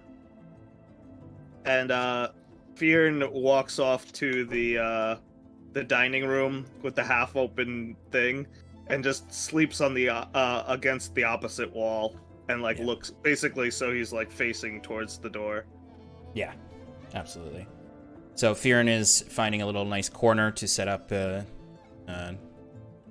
drag one of the beds that fell through the hole into that corner. Sure. Where are the rest of you sleeping? I'll take one of the beds that Bruce dropped down, and I'll find an area. I don't want to be. Obviously, I don't want to be in the rain, but I kind of want to be near it so I can hear it and also kind of just see it. Because it's how I'm thinking about this is it's a form of water, and since we've been away from the ocean for a little bit, and there's no water source nearby, the Sass kind of finds the rain a bit comforting. So I'll drag a mattress to like another corner, and maybe there's like a hole right next to it, and there's just water, like rain coming through it. And I'll sit on it, put my hands behind my head, cross my legs, and kind of since I'm on first watch, I'll stay up. Okay. Yeah, I mean, it's easy enough to find a spot where you can be close to the rain. I mean, and not necessarily like getting rained on. Like there's plenty of windows. There's also blown out parts of the house that you can get yourself just like close enough to where you can hear it and maybe even feel a little bit of it, but not get soaked in the night. That's perfect. Bruce, where are you staying? Probably somewhere near Saskia. Probably like if there's like a wall, like a half wall around. He'd probably find like just a corner to place the mattress. Close in proximity. Thank you, Bruce. Yeah, that's what I'm here for. It's okay to be afraid, by the way. Some people don't think that. Yeah, well, fuck them. It's okay to be afraid. All right, fuck them. That's the spirit. Good night. Good night. And then Jaquette, of course, you have the upstairs. Sass, give me a perception check for your watch. You got it, boss. Nice. 21. There is something I wanted to do flavor-wise. Absolutely. Or maybe it'll help if you'll allow. But when I get into my workshop, you can resolve that first though. But No. I want you to do this first. okay, when I get into my workshop, and I'll be quick. When I get in there, and why I wanted Sal there, because I just wanted to be with him, kind of like us, just be together, have some peace and quiet. No raccoons since this whole thing kind of started. But winding down for the night, he'll find a little spot. He'll move some padding to kind of like have a little bed. Septimus will take off his mechanical arm and do the normal nighttime prayers that he does before setting it aside. But for Sal, he'll do the typical one he does for it as well, but with like the elemental storm approaching, he'll kind of like try to make an addition to it, where it would be like all-knowing being within the machine, please watch over for tonight as the elementals reign chaotically. Watch over, ward them away, and protect us. Kind of like just going into like thinking that the being within the machine would help stave off any elementals coming. Yeah, absolutely. And as you're doing this, with the intention of being like, Sal will remain somewhat online tonight, just kind of like keeping its own watch. Absolutely, yeah. Sal is like, as you're saying this, like Sal is like you're almost, you're getting into this kind of prayer-like position, and Sal like sits with you almost. He never really sits. He kind of like comes like crouches down and to your level as you're saying all of Sure. this, and his head just kind of looks to you, and there's that blank robotic expression, but he, you hear his gears twist, and you can hear kind of a little bit of a, not of a voice, but just sort of robotic tone coming from him as you say this, just sort of.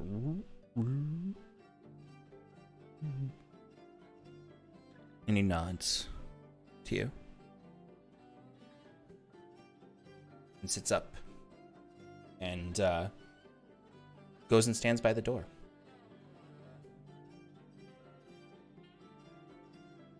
Is there anything else you'd like to do while you're in the workshop at this point?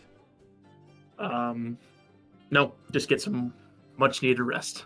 Yep, you set Kind up of your... collapse whatever he can and drift to sleep. Excellent. Yeah, and Sal will remain online through the night to protect you. And you come to rest, and for anyone else, they might feel creeped out because Sal is just watching you sleep. But it brings comfort to you. Yes. He loves me.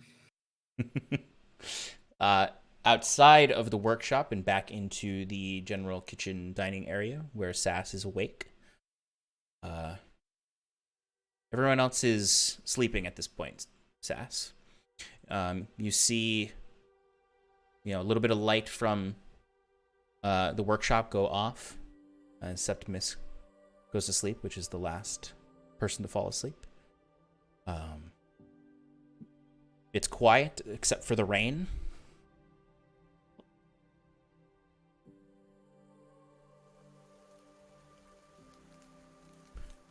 You got a 21? Yep. Okay. Sass, what do you do on your watch? Besides keep an eye out. I think I would actually take off my amulet, and I think I would kind of just like be holding it and kind of like running it between my fingers and just playing with it and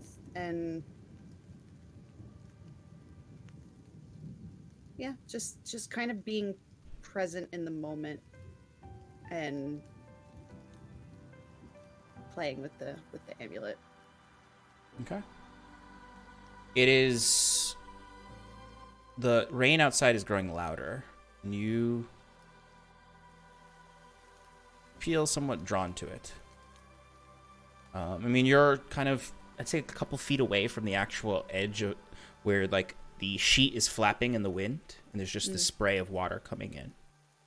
You feel drawn to it. Reach out and touch it, kind of like let the rain like fall on my fingers. Yeah, you're close enough that you could definitely, you can even scooch over, kind of maybe even scooching off the bed a little bit to, it's almost like you're in, the position you are in is like a child, like just crawling in their room off towards this open window, almost on your knees, as you put your hand out and you see the water comes and there's droplets coming off of your finger. And those droplets suddenly have, you look at your hand, and then suddenly there's a drop that hits your hand, and there's glowing light in the raindrop, almost like bioluminescent ink droplets in the rain itself that are thicker than the rain, so it's not completely dissolving into the rain. It's sort of this inkiness within the rain. In your hand, and you can see like it. Multiple of them are on your hand now.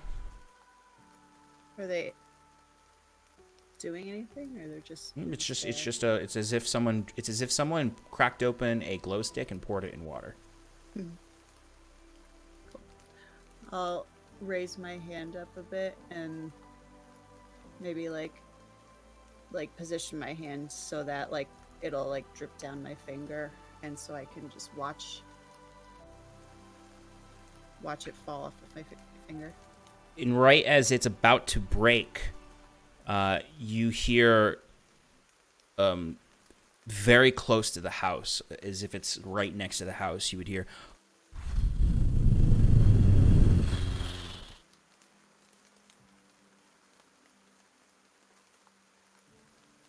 you'd see the prismatic light just almost like a searchlight just went over the window and tarp.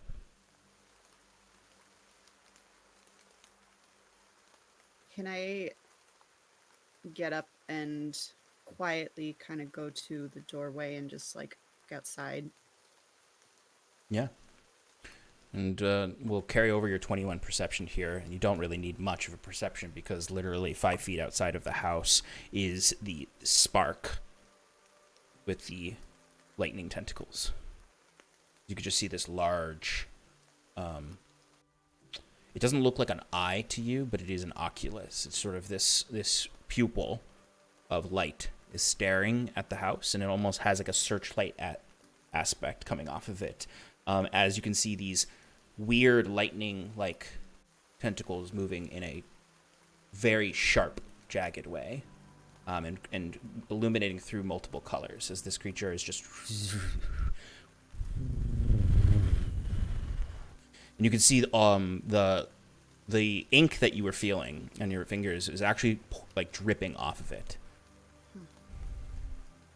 Does it look like that it's like searching the house, or like just or searching in general? Yeah, I had no insight check needed. It looks like it's just it's exploring. All right, I'll stay and just kind of like watch it.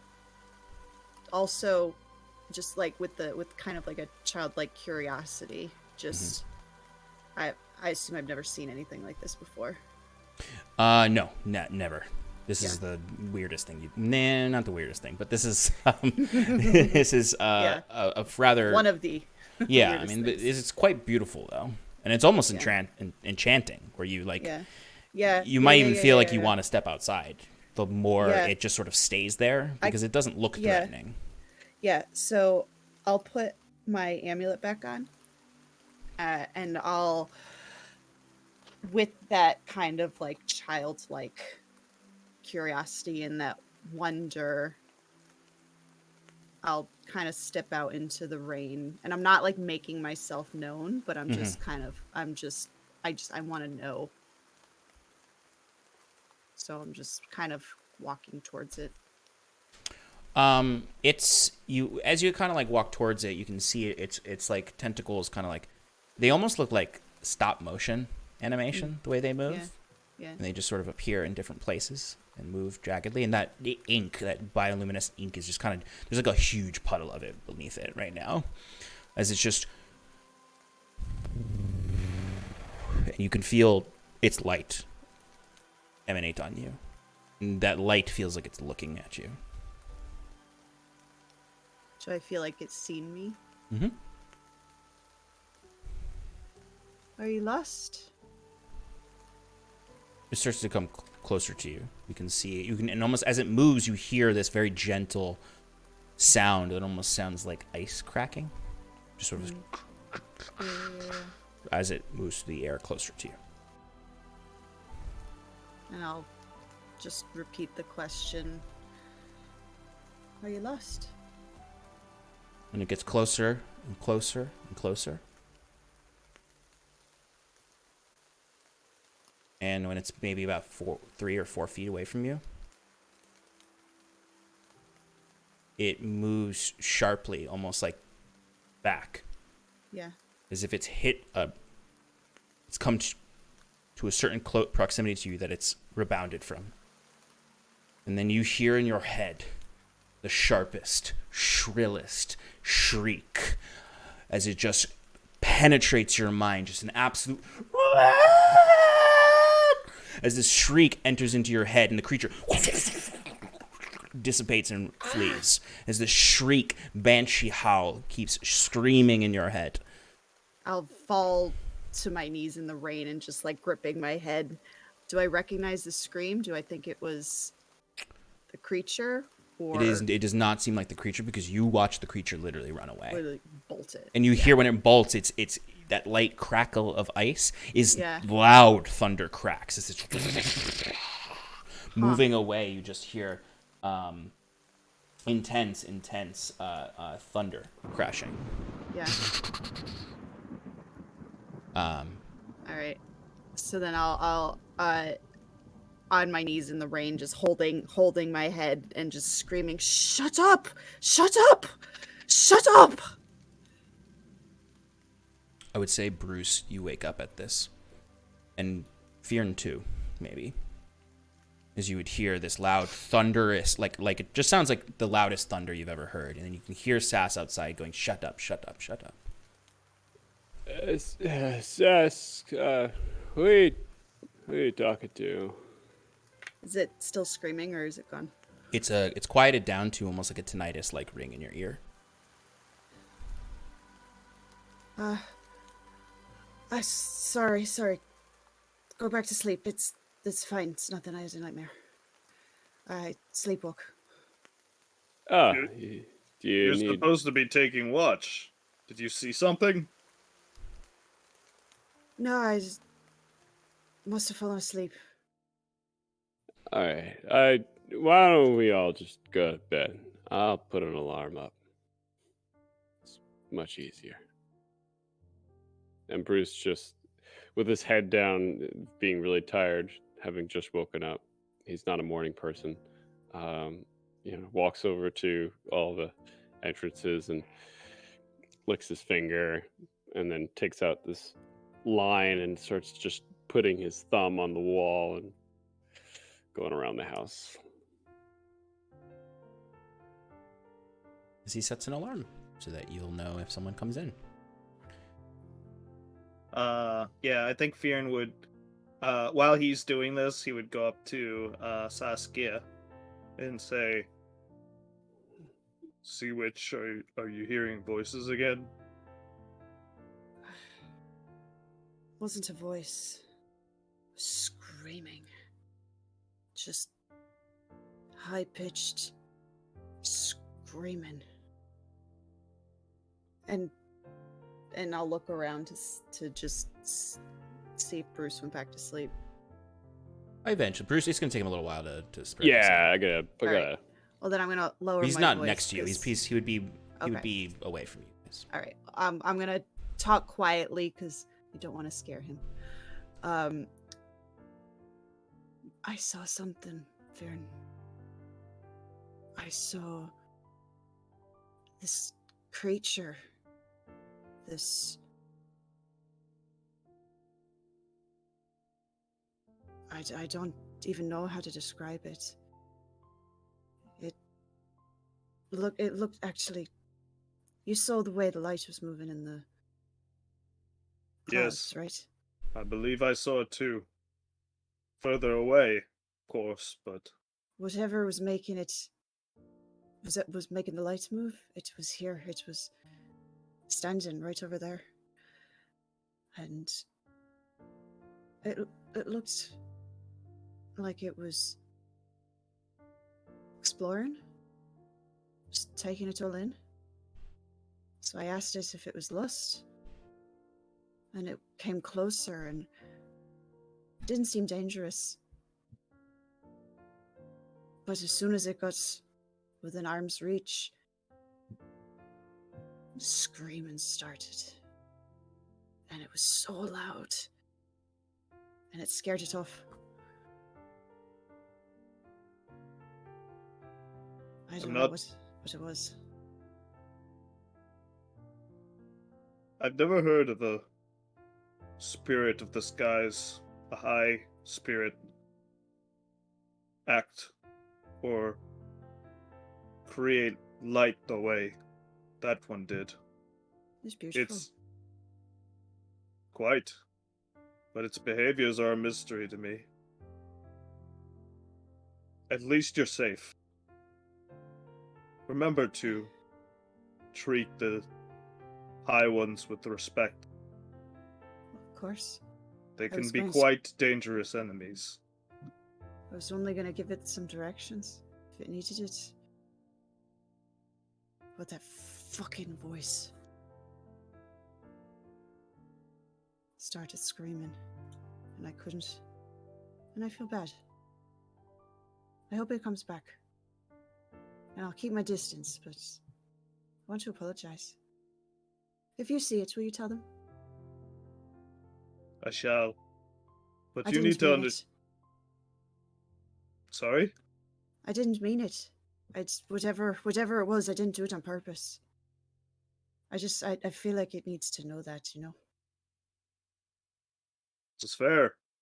You wouldn't want to bring the wrath of one of those things down upon yourself. It is Well- best to make yourself known.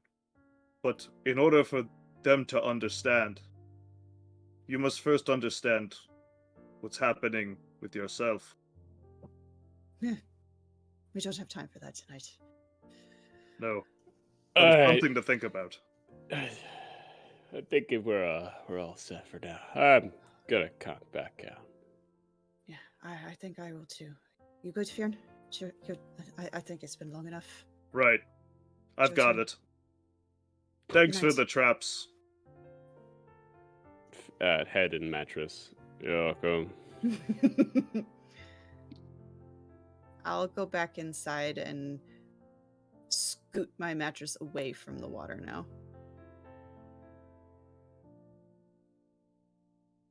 You're muted. Thanks. Mhm. Sass, as you do that, you would notice on your amulet that the pearl is cracked.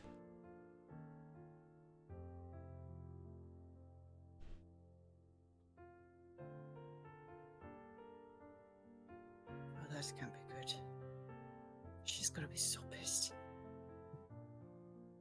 Oh well. And then I'll hat over face, try and fall asleep. And Fearin, you can take your watch.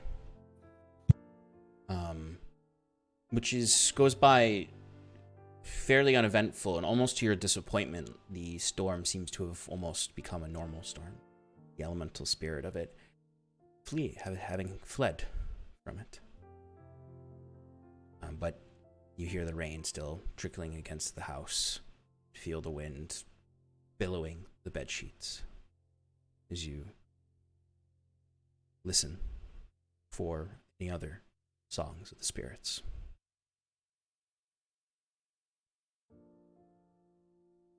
And unless there's something you want to do, particularly. I think that he would probably mutter some soft prayers. You know, like most of Fearon's prayers to the spirits come in the form of like chants. They're the Mhm. sort of things that, like, other tieflings would do while they're working or hunting. It's kind of a sort of they're reverent, but they're reverent while keeping active. So I think that maybe he would be a little on edge from what the Sea Witch told him. So he'd walk around the property, mumbling under his breath a few prayers to his high god, his high spirits, which are much different, but he would probably train a little, just to keep him ready in case anything happens. As you're doing all of this, it's towards the end of your watch when you kind of feel a little more comfortable to sit and rest, that you lean up against the wall, and suddenly you see from one of the blanketed openings crawling into the house is the frost raccoon, who seems to have escaped his cage. But he doesn't come in prowling or sneaking or stealing.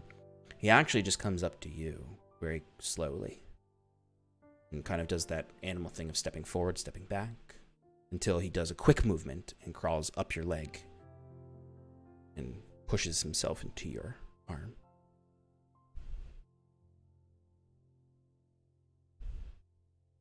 You got all that anger out, I guess. It's good. It's not healthy for you. as he slowly strokes the creature in his lap now. I think he kind of like the raccoon like climbed up his body as he was standing, so he kind of just like slowly dips down into like crisscross applesauce and like has it on his lap as he like begins to like pet it and whisper to it the same prayers that he was speaking earlier, trying to soothe it, I guess. Of course. And as you do that, it falls asleep in your lap, and you finish up your watch. And that's where we're going to take a quick break, and then come back. So stick around with us, folks. We'll be back in 5 minutes to finish out the session with the next day. As the party decides where to next. All right, we'll see you shortly. Stick around.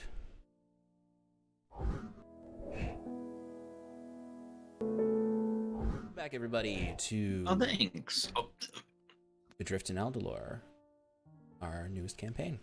Our party has just kind of had a semi-quiet evening for most of them, eating some very small portions of rabbit and large portions of parsnips and taters and carrots, and learned a little bit about each other, talked a little bit, agreed for the most part to travel together.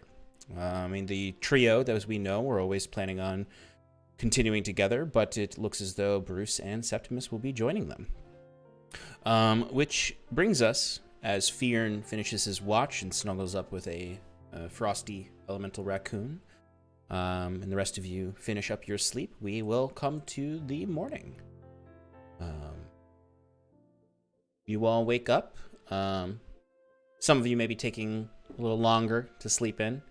Some of the more casual of you or I don't want to say lazy. I'm not going to say lazy. You can say it. We all know what you mean. The more comfortable of you maybe sleep in a little bit, but some of the more disciplined of you, like Septimus and maybe Fearn, wake up early. Fearn kind of coming out of maybe a small slumber in the last hour of his watch. But it is the morning. I imagine the raccoon wakes me up like the way the dog wakes you up to take him out for a walk. Yeah, exactly. But you all wake up in the next day. The storm has passed. Okay, let me... it is quite nice out, actually. There's clear skies, and there's sort of that, after storm, temperate weather where it's comfortable out. It's not too hot, even though it is summer, but it's late in the summer. So it's quite nice out. Moderate winds, highs of 70 or 75 maybe, lows. Hey Sean, what is the temperature measuring system in this? Like, do they use Celsius and Fahrenheit? Do they use Kelvin? Do they base it around the freezing temperature of Calvin? water? They Calvin. Yeah. Calvin. No, you know what? They use hops They use odons. Odons. Yes, they use odons. And it is, and odons are equivalent to Fahrenheit. I mean, that makes sense. It is the best method of temperature measurement because it's based around the freezing temperature of water. Good. Sean, is there any America of that paid inky you for stuff that, left? right? What? No. And they measure distance in cubes, right? Yeah, I everything is tried. measured in I tried. cubes. Everything's measured in cubes. Even actually, the temperature's really measured in cubes. Like how hot can you get a cube? How many ice cubes? Yeah. No, distance is measured in scenes. Scenes. Yes, it is colder than normal today. And weight is in vans.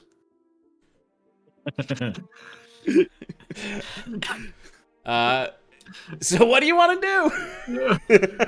Let's go. I think we want to. I think we want to talk about the formation of the units in this world. Yeah. And Yeah, I think we're Well, I now assume just they're going to be different in scientists. Gwenvalor and Aldhalor, right? Yeah, Gwenvalor uses Celsius and Aldhalor uses Fahrenheit. But Fahrenheit's called Odons and Celsius is called Vans.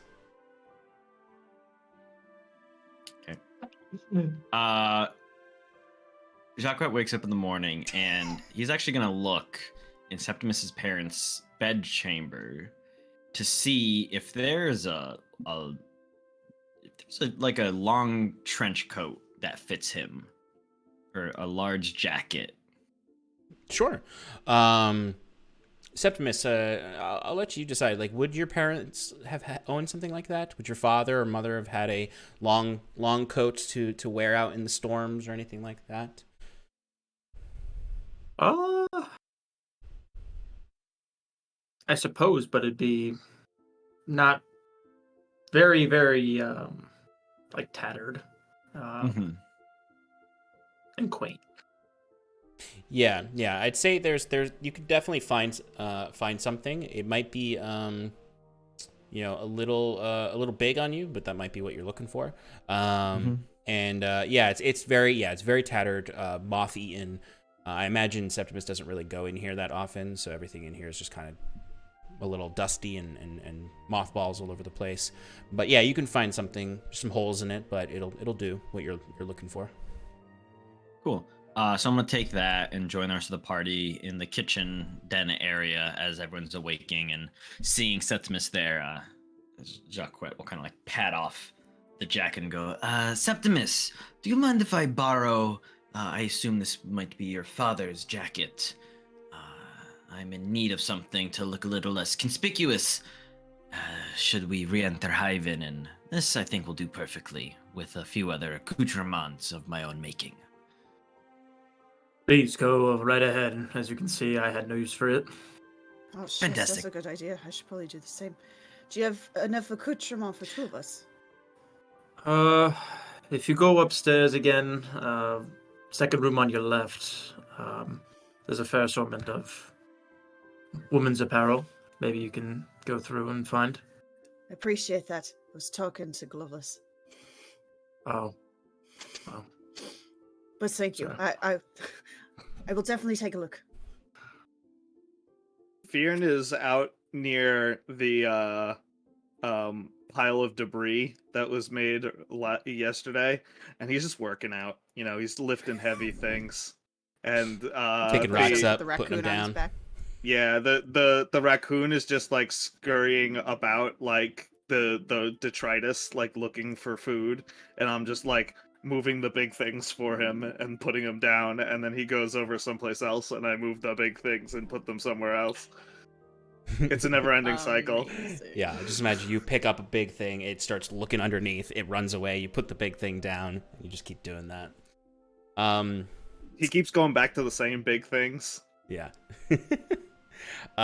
Sass, when you go up to look for things, if you go to the bedroom that Septimus is talking about and look through some of the clothing there, you would find a variety of clothes.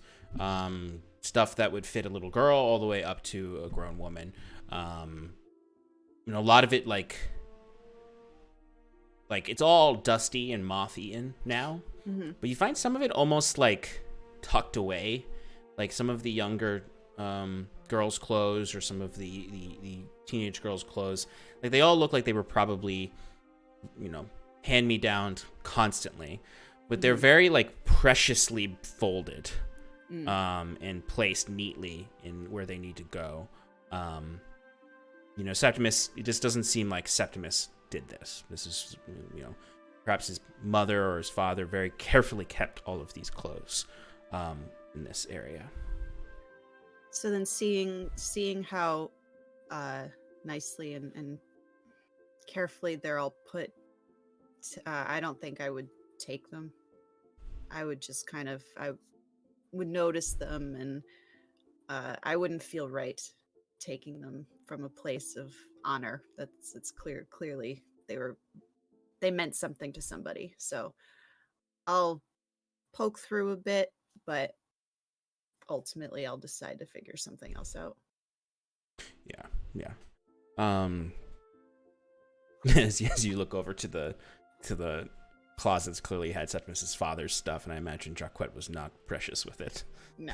There's just It's just everywhere. tunics and stuff just thrown about all over the place. If there's like a scarf or something that I'll use, if there's a scarf, I'll probably not a bright purple scarf. not a bright purple scarf. That will come off, unfortunately. Yeah, I mean, there's easily you can find raggedy old cloth that's got a has a pattern on it, like a flannel pattern on it, clearly handmade. Yeah, easy enough. Great. So those are the two changes I make. I put on a scarf, I take off my headscarf. Yeah. Barely recognizable, right? As I come back downstairs. As you do that, you see Jacques has like a little kit that he's been like kind of messing with, and he looks up at you and just tuts and closes it back up and puts it in his backpack. Oh, wait, I have another idea. Did nothing fit you up there? Nah, I'm picky. It has to be the right texture and the right fabric. There's certain things. Make that her don't look like on a my skin. pirate. That's what it is. No, Nothing your family owns makes her look like a that's- fucking pirate. No. Ugh. And I'll no, it's whatever. You still look like a pirate, by the way. Thank you. I'm about to fix that, and I'll take off the eye patch that I was wearing, and I'll put that away, and like very quickly, like put my hair over my eyes so that hopefully you don't see what it looks like under there. Is that better?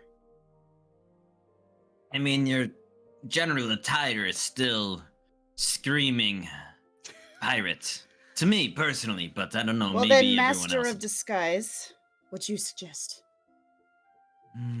I suggest you keep calling me that. He says as he takes out the pack, or the kit that he just put away, and he goes, I mean, we'll need to do something about the clothes, but I can do. Let's see here. And he's going to take some kind of powder in his hand and walk over and tussle your hair with it. And what color is Sass's hair normally? Like silvery white. He'll throw in there, and you notice that it starts to turn a light red as he's like basically rubbing a dye into it, a powdered dye. Very cool. And goes, one moment, and he walks back, gets a water skin, squeezes it in, and starts to basically dye your hair, not like with a modern, long-lasting dye, but something that will stay in the hair, especially Nice. a light-colored hair. Nice. Huh. Look good as a redhead. Yeah, and changing the color of the hair, and even slightly, like as you did with the style, not having it back, but kind of a little more messy. It does quite a bit. Other than you do still look like you just look like a redheaded pirate right now. But they're not looking for a redheaded pirate. Exactly. And you said that you had a scarf on. Yeah. Jacques kind of just like rearranges the scarf so it like perfectly covers your amulet, and he goes, "That should be good. That should be good." And maybe he walks over to the fire, takes some charcoal, crushes it in his paws, and just starts like rubbing it on your nice white shirt. And he's like, "Make it a little darker. Look like you've seen a little Not the action, maybe." shirt. Don't worry. I'll have Robespierre clean it up once we're safe and in the blue. I worked really hard to get the shirts. It's really hard to find flowy shirts. I'm sure we can go to the local pirate shop and they'll have whatever you need. Don't worry about it, Sass. She's not going to say anything, but she's very excited that there's a pirate shop. She totally believes you. And you, Jacquet, give me a quick insight check. I don't think you're particularly hiding this, Sass. You're 24. Yeah, I don't even need you to roll, Sass. Hide what? Oh, hide the fact that you think there's a real pirate shop. She looks like she believes you 100% that there's a pirate shop. I was kidding. There's no such thing as a pirate shop. That's made up. But I'm sure there's plenty of tailors that we can see about getting you something, even maybe a little more nicer. With more billows, more poof. More poof. I like that. How do I look? Unrecognizable? I mean, Jacquet stands back to gauge his handy work and goes, "You definitely look different than you looked upon our exit. Not my best work, sure, but I think it's still passable." Right. I mean, you are less recognizable than. My God damn it. Fearn. No. I want to say Jacquet. LaRue. LaRue. I'm sorry. Jesus Christ. I gave my. Give me one moment. I had to put a post-it note on my computer Yeah. because I kept calling him Jacquet also. And LaRue will take all his stuff with him, including the trench coat, run into like a side, or just run out of the house real quick, and he's going to basically do something similar, only instead he takes off all his jewelry. He's gonna take like a white powder and kind of rub it through all his fur, giving him a lighter color, and then he has, he kind of just keeps the same outfit on underneath, but throws on the trench coat, and then wiggles his whiskers so that they kind of lose the curled effect that he has been going on for so long. And he comes back in and goes, "Ta-da! It's like magic. And if need be, I can actually just cast Disguise Self on myself, so..." He does look different. He looks like a poorer version of LaRue, who didn't take care of himself. Quite impressive. Bad. What about Fearn? Fearn looks different too right now. He's not wearing his chainmail, and he's very sweaty. Jacquet kind of looks out towards him and goes, "I'm not really great with body paint.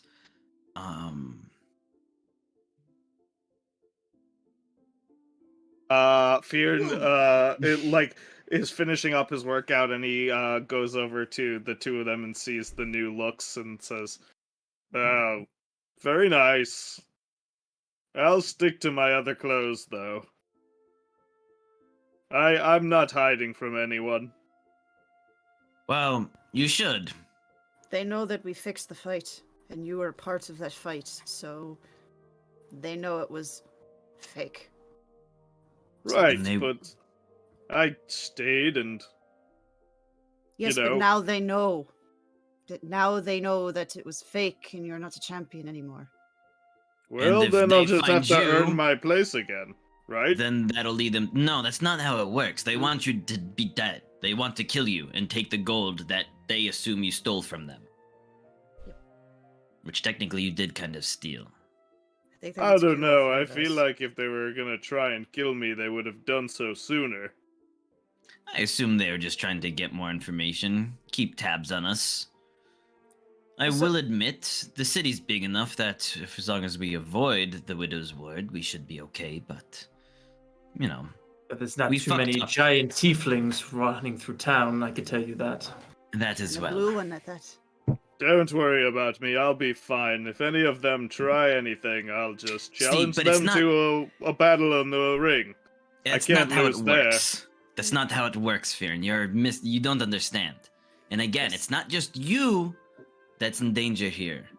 Them recognizing you means that they will probably find us.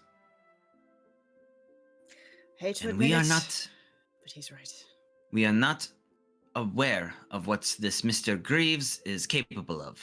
And until we have more information, which I hope we can gain upon re-entry from our friend Winifred, we should play it safe. Do you agree? Understand? I guess so.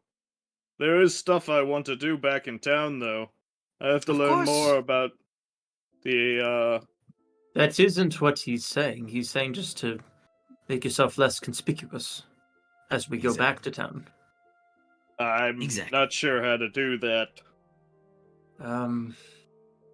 Jacquet will procure some clothing that he had taken from upstairs and moves up to Fjern and goes, I can't do anything about the blue skin, but, and he's going to whip up a turban around Fjern's head, you know, making it, you can still see the horns on them, but they're not as pronounced. Mhm. And it covers a lot more of his head. And Jacquet will go, and, you know, maybe some different markings. I He's mean, gonna take some like dyes and mark up his face with, you know, what you might consider to be tribal tattoos, but much different than. Does Fjern have facial tattoos? No. No. Okay, so It then does yeah, now. so yes, so that's the point, is that Jacquet will mark them up with some. Something different. Yeah. and as far as maybe the blue skin, I have ample amount of red paint lying around. If you feel comfortable with that, but I'm not entirely sure. As like Jacquet's like still like doing some of the markings on his face, I think for our friend's complexion, we'll leave the paint where it is. Don't want you breaking out and ruining that great body, Jacquet says as he pats Fjern on like the thick, muscly neck. It's a good suggestion, though.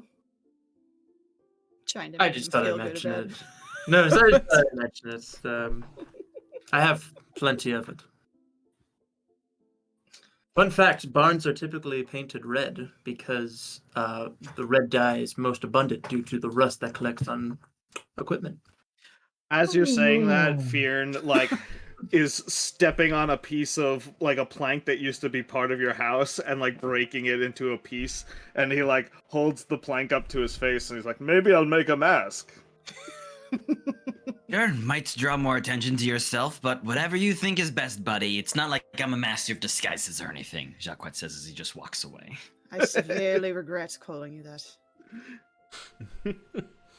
Okay. So as you disguise yourselves somewhat, and you know, get yourselves ready, like, what's the plan? Are you guys planning on hitting the road right away? Is that the Yep. fucking raccoon? Yeah. You let it out? He kind of found his own way out. Don't worry, he's harmless. We know that's not entirely true. But in Fjern's defense, it seems to have taken a liking to him. I think the storm might have calmed him down last night. Right, the storm. As long as it isn't trying to scratch or bite us. Do any of you know anything about the thing that was in the clouds? Like rain? No, that's the rain. No, Clearly the- some sort of large elemental entity, but the specifics I'm sure. Actually, would I or no? Not really. Yeah, I okay, mean, yeah, I think so. actually, give me a quick nature check, because I mean, you did know quite a bit before sort of your conversion. You did know quite a bit about the elementals. 17. Yeah, I mean, you don't know exactly what it was. I mean, it's clearly the type of thing you've only really seen since the Great Storm. The best you can assume is probably what most people might assume, is that it is some kind of storm elemental, large clustered storm elemental. But as far as the specifics of its nature, you're not sure. Yeah. Then I just keep it at that. seemed awfully gentle. Oh yeah, I saw it last night. By the way. It Saw didn't- what it looked like. Is that what you were saying stop to last night? Not exactly. It was coming closer. Not in a harmful way, but it looked lost, or it looked like, I asked it if it was lost, because it looked like it was looking around, and so I asked it if it was lost, and I got close, but when I got close, I heard screaming in my head, and it was real painful, and it bolted. I don't know. It understands the common tongue? I guess it did. Or it heard my voice, at least. Let that be a lesson to you all. Don't talk to strange elementals in the sky.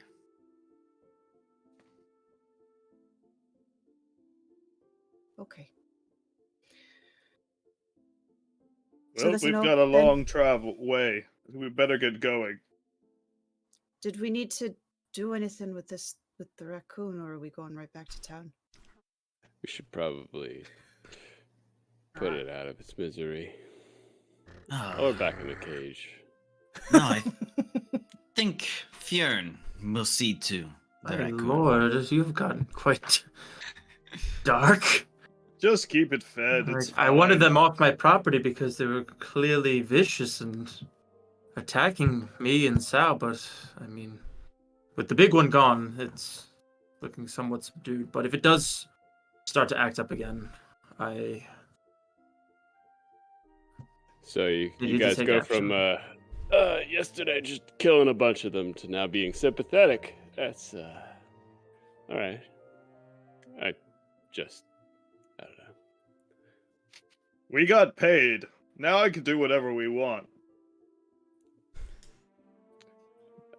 Still Back to town, then. all right. Trying Yes. to diffuse the the growing awkward Moral, tension. Yeah. Moral dilemma. I have no dilemma. Easy enough for you all to head off onto the road. You can gather whatever you need. Some food, water, whatever you need.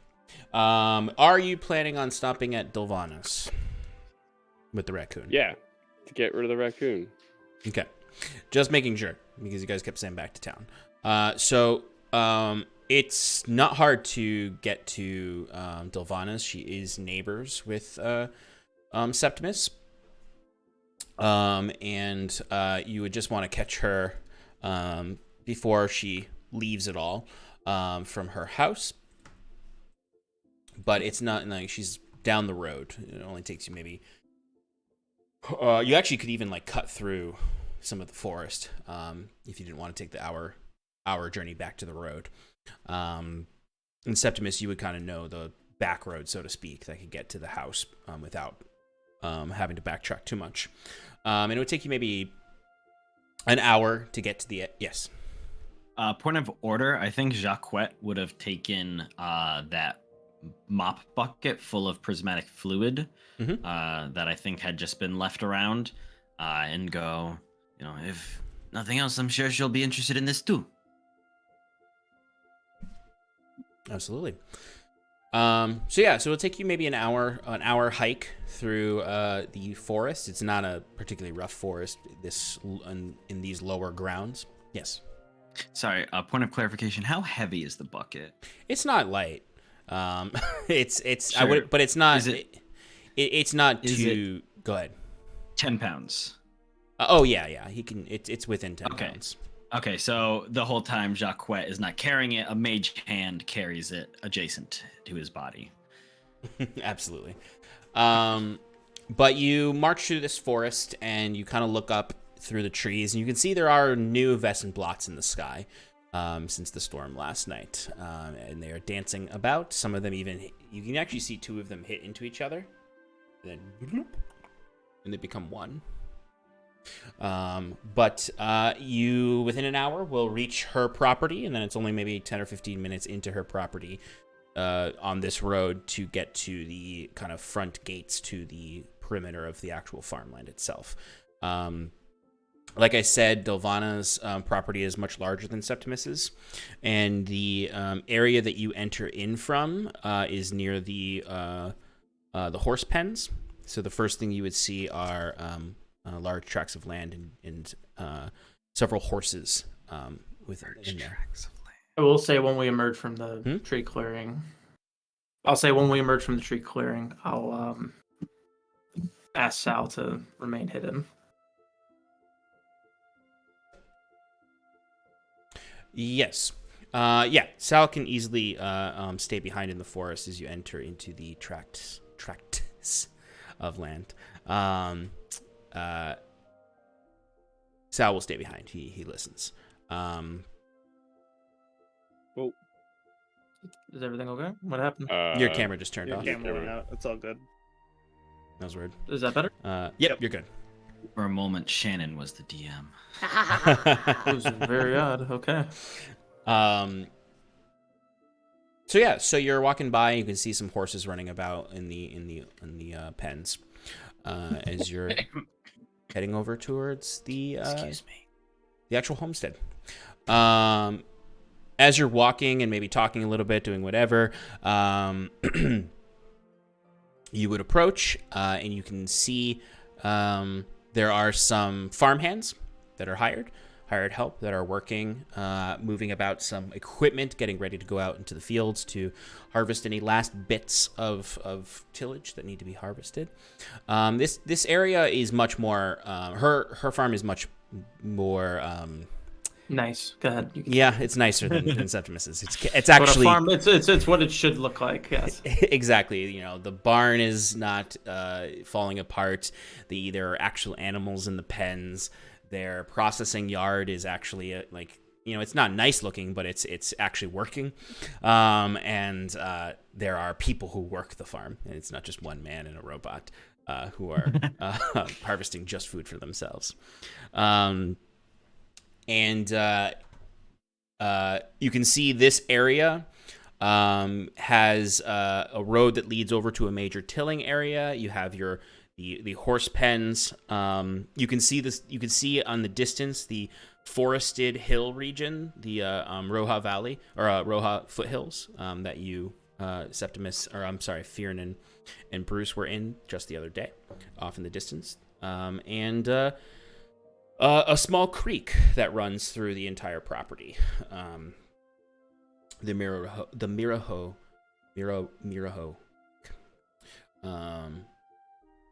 But as you approach, you would hear someone shouting. As you literally take your first step through the opened gates of the property, you would hear someone shouting, "And who are you?" And a bolt fires from a crossbow, landing right at whoever was at the front of the crowd's feet. Who exactly are you? I recognize that voice. Yeah, it's Granny Lonnie. Is Delvana's grandmother, who is the only other member of the family on the property. It's her and Grandma Lonnie. What was her last name again? Windenrill. It's me, Mrs. Windenrill. It's Septimus. Septimus? And you see, and now you can all see the woman. She's a dwarf, just like Delvana, but she's very she is muscular. Delvana was rather lithe for a dwarf. You actually almost might have mistaken her for a halfling for a moment when you saw her, but this woman's a dwarf.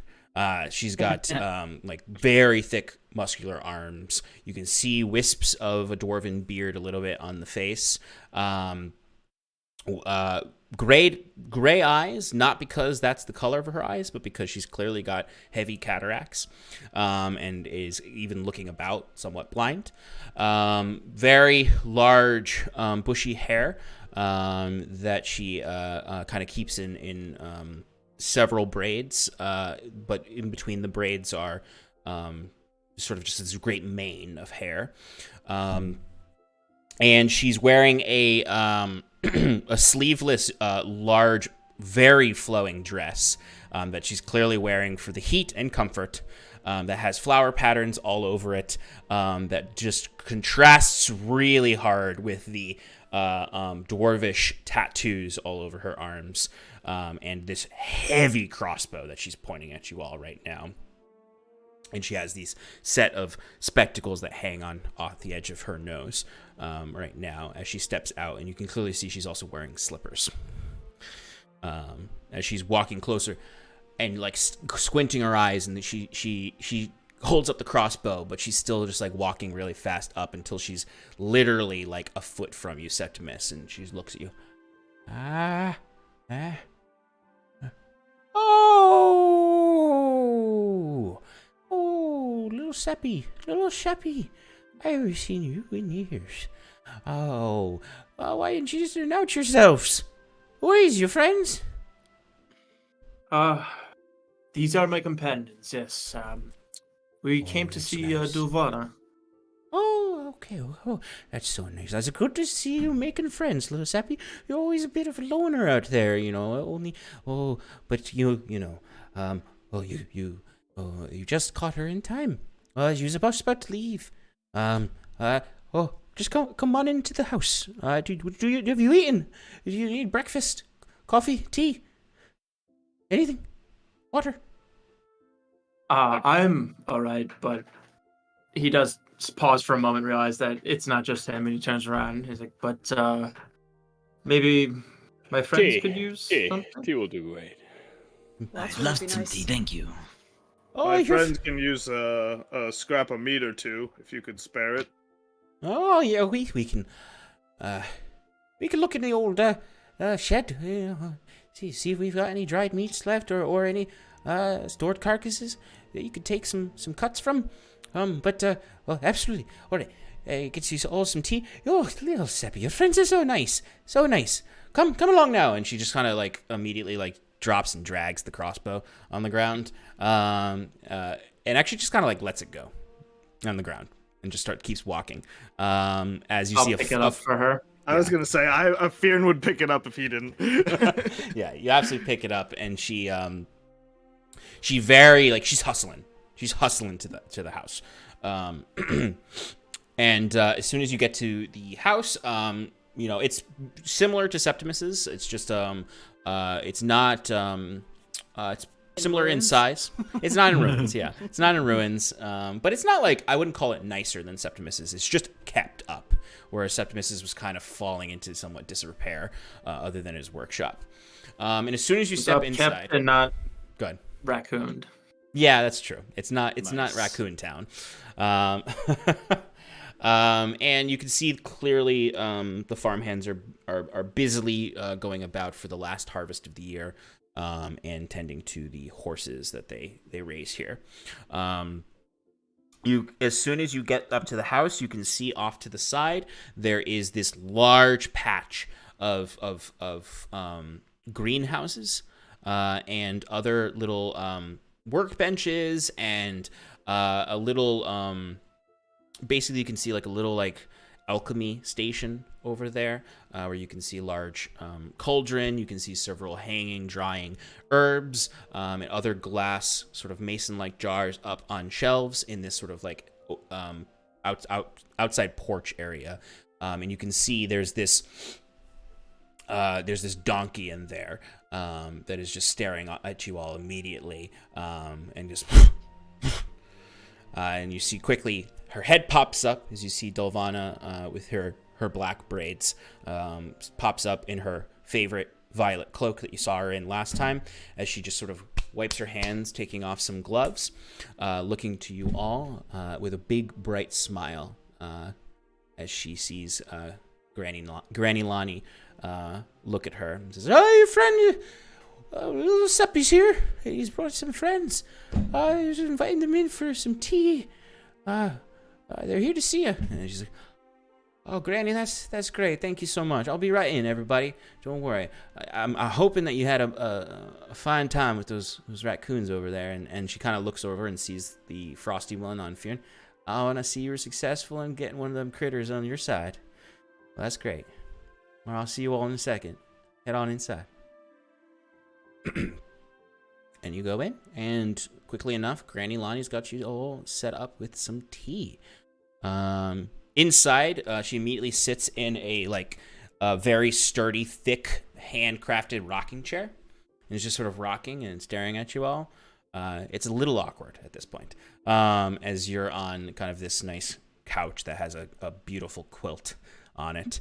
There's a bunch of hanging paintings all over the walls, ranging from childlike paintings that were made by a child, all the way to very, very ornate landscapes, to some actually somewhat more abstract pieces. All of them have either in childlike scribbles or in an actual signature with quill and ink, Dolvana's name on them. Mm-hmm. And then you do see one portrait over the fireplace that is this really gnarly old-fashioned photograph of what it looks like the whole family. There's Granny Lonnie in there looking great, Dolvana in there, but you also see Dolvana's parents, Dolvana's brothers, and several other people who are clearly not present in this homestead. It's a common experience across families like Septimus's, for there to be not a lot of the family left. The farm's looking quite well. No run-ins with any troubling elementals? Oh, no. Old Vanna, she knows how to keep the spirits at bay. She's got her quirky ways, as you know, Seppi.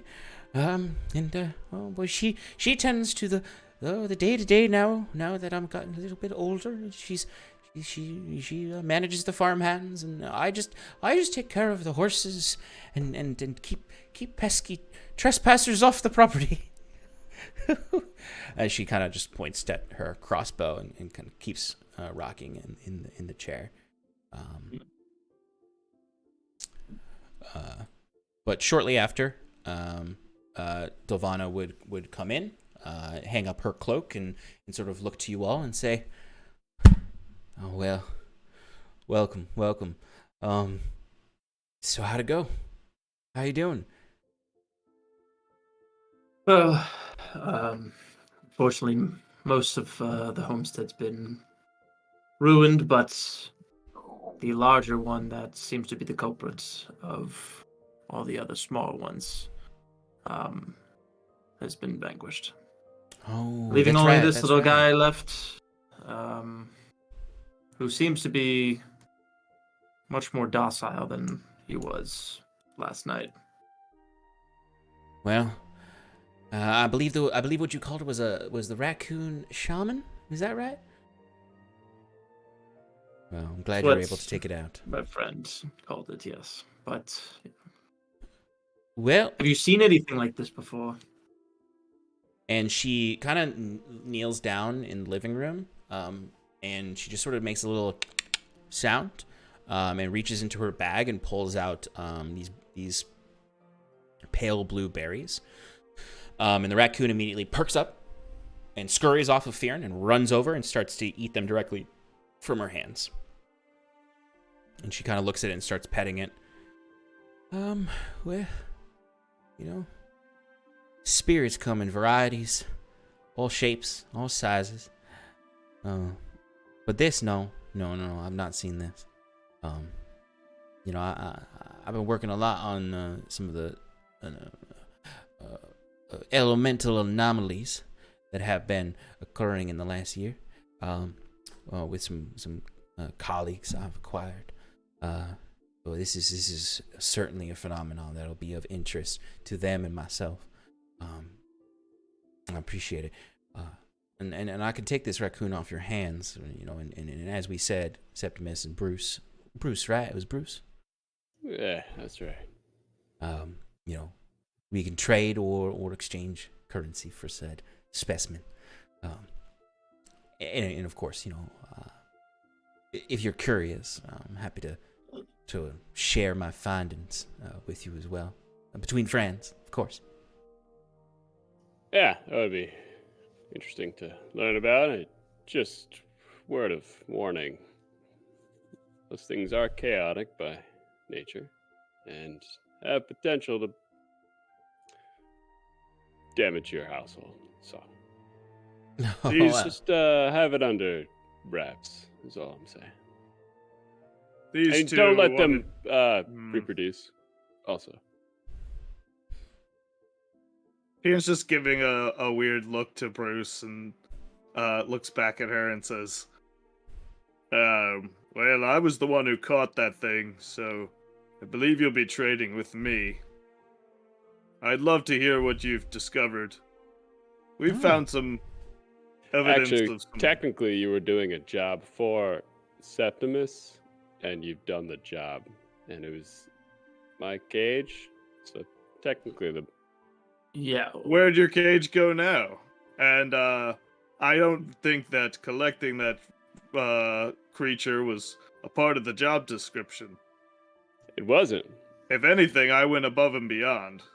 Yeah, well, unfortunately. Above and beyond is in not doing what you were asked. So we Right. could split it evenly, or we can get nothing.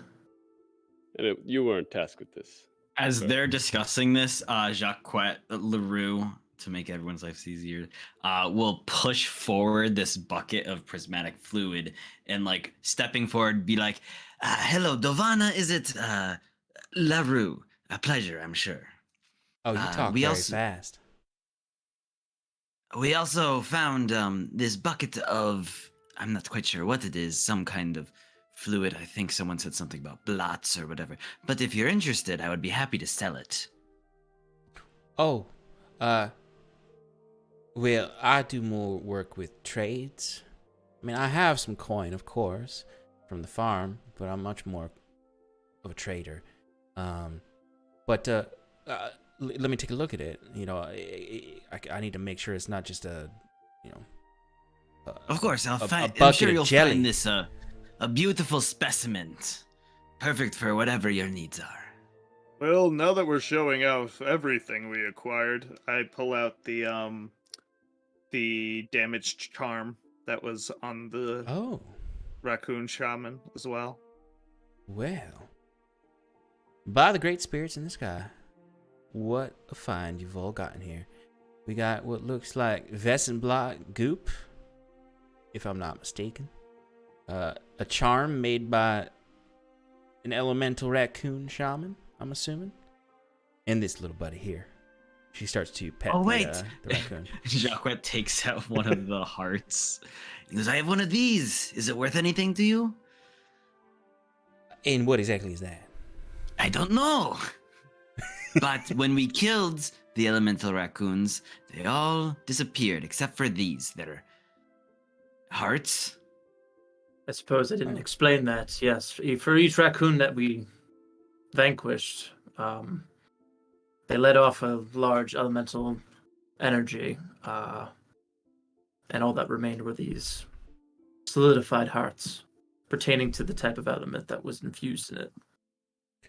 Well, isn't that special?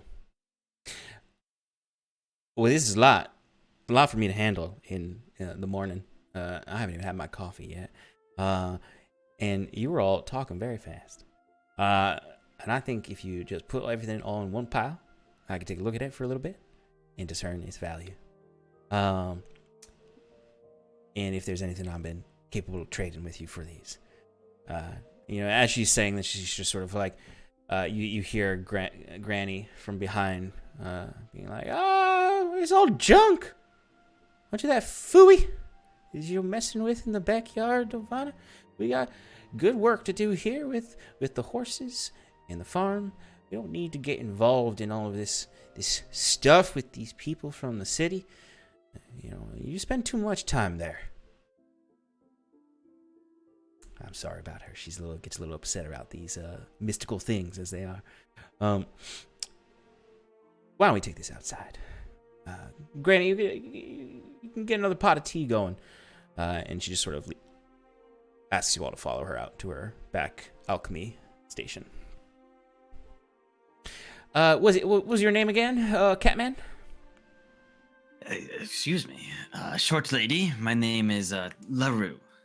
LaRue. Excellent. Yeah, you're a very fast fellow. Let me see one of those hearts that you brought. He takes out the fire elemental raccoon heart and hands it to her. You see she takes it over to her station, and she places it in kind of like this clamp that she has there that holds it down in place, suspended. And you see she starts to examine it. She pulls out a set of goggles.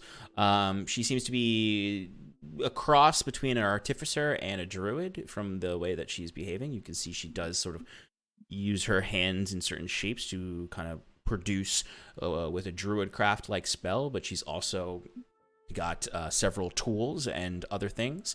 As she's looking at this, and she's taking a magnifying glass, and you see she takes out from a drawer, she takes out a jar that has this sort of clear liquid in it.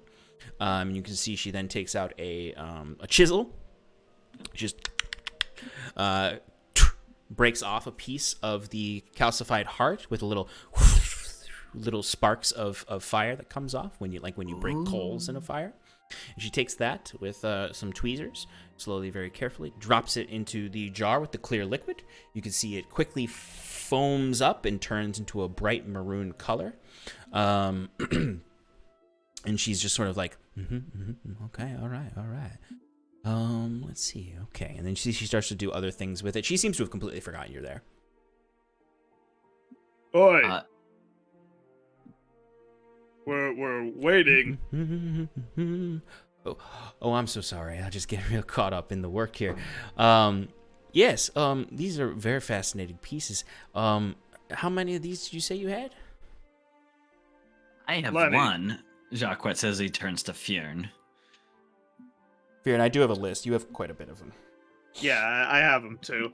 I mean, it's quite weird of you to damage the goods before even talking about your trade. What do you have to barter?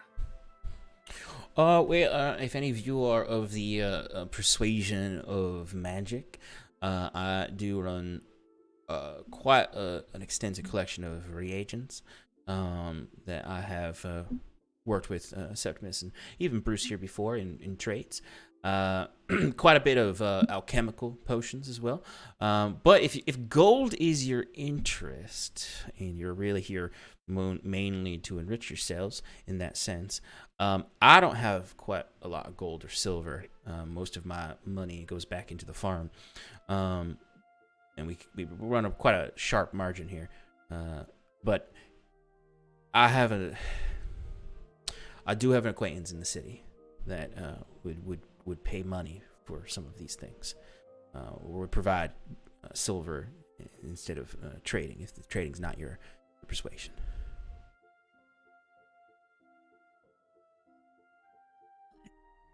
I generally pursue. Sorry.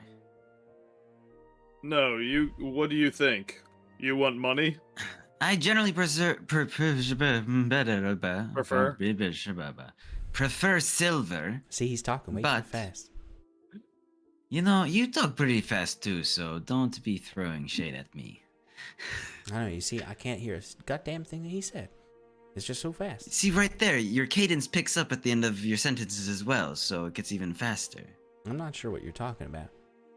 Okay, maybe you should record yourself, you know, with one of those. I can't afford. Recorders. I can't afford one of those things from Halcyon. One of those talking birds. You could probably make one of those. Pretty cheap. You say you deal in alchemy, yes? How about Mhm. poisons? Oh, I can certainly acquire the appropriate herbs and other things of the forest in order to make poisons. When it comes to the extraction of poisons or venom, I should say, from creatures that are more potent and powerful, that's where I'm not as skilled. But if you acquire those things, I can distill them into quite potent poisons. And then yeah, something that What can about- bring down a bear. bring down any kind of heavy thing that you need to take care of on old Septimus's homestead. What about skills? Trade for services. This charm was damaged in the battle. Maybe you could identify it, see if it has any magical properties, and repair its cracked nature for us. Oh, certainly. I can absolutely provide services in exchange for goods. I'm not just here to collect and pay out. I can also work. It's part of what the community here in Rakiovo does. We trade services often and work with each other. Is this in your range or not? Wonder what that's like. Certainly. I absolutely can do identifications. I can also do repairs on minor magical goods. I wouldn't say that I'm an expert in that quite yet, but common, uncommon magical items I'm quite adept at repairing and working on. I have colleagues in the city. They probably wouldn't. They truthfully wouldn't like me really throwing them around this way, but Septimus is an old friend, and you all seem capable in taking out these threats. They more prestigious services that you might need, more fine goods. They're quite adept at. They're also, if you're, she looks at the trio, particularly LaRue, Assassin, and Fearin, because you're the mercenaries in her eyes.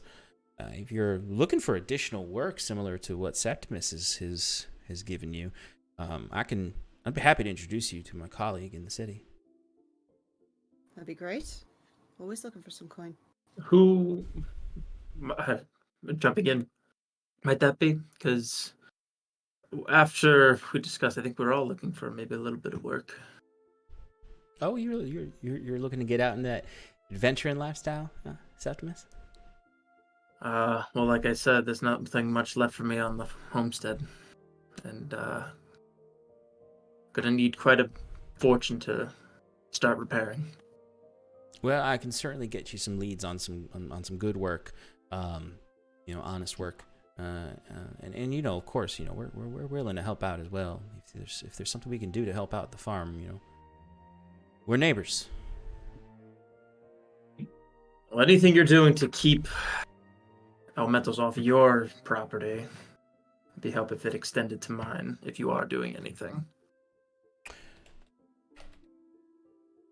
Well, we can certainly do some work to try to secure up your property.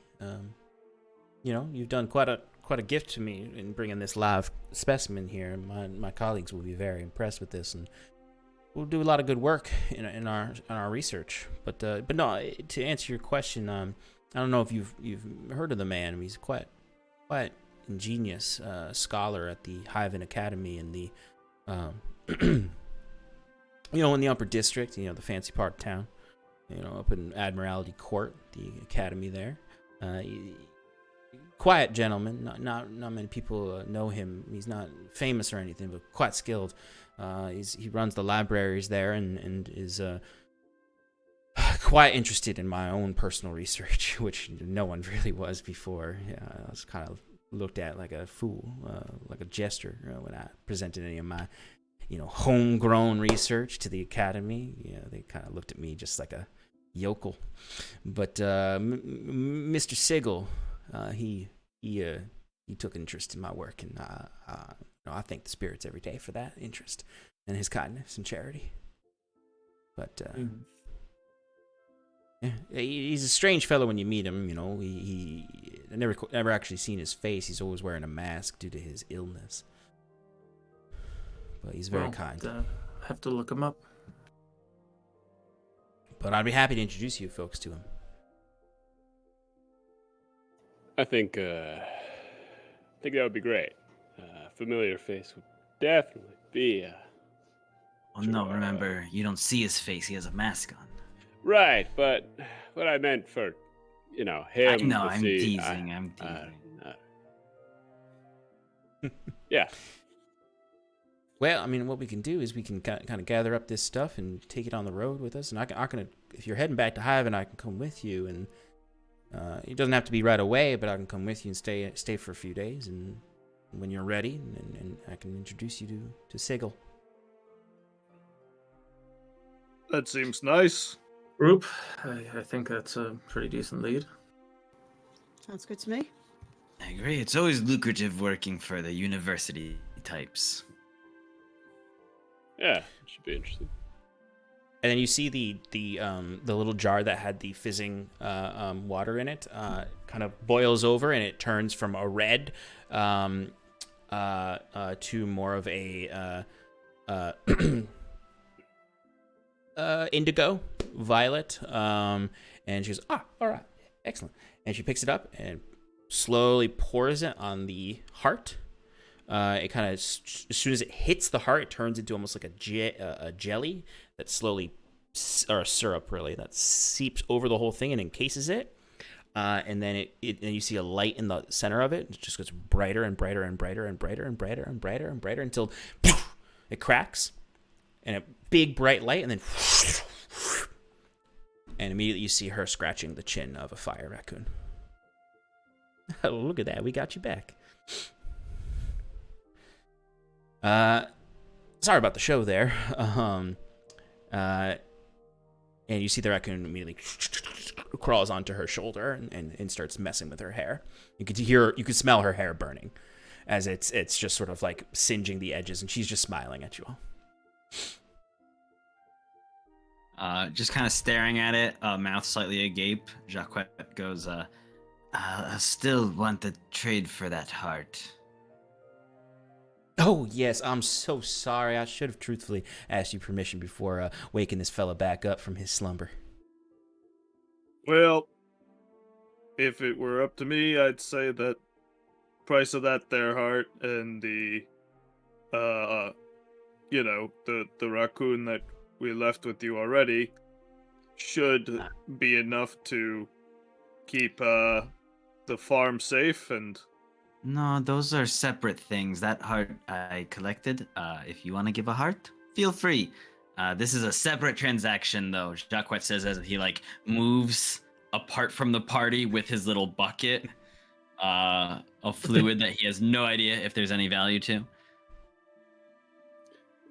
Bruce looks over at Septimus.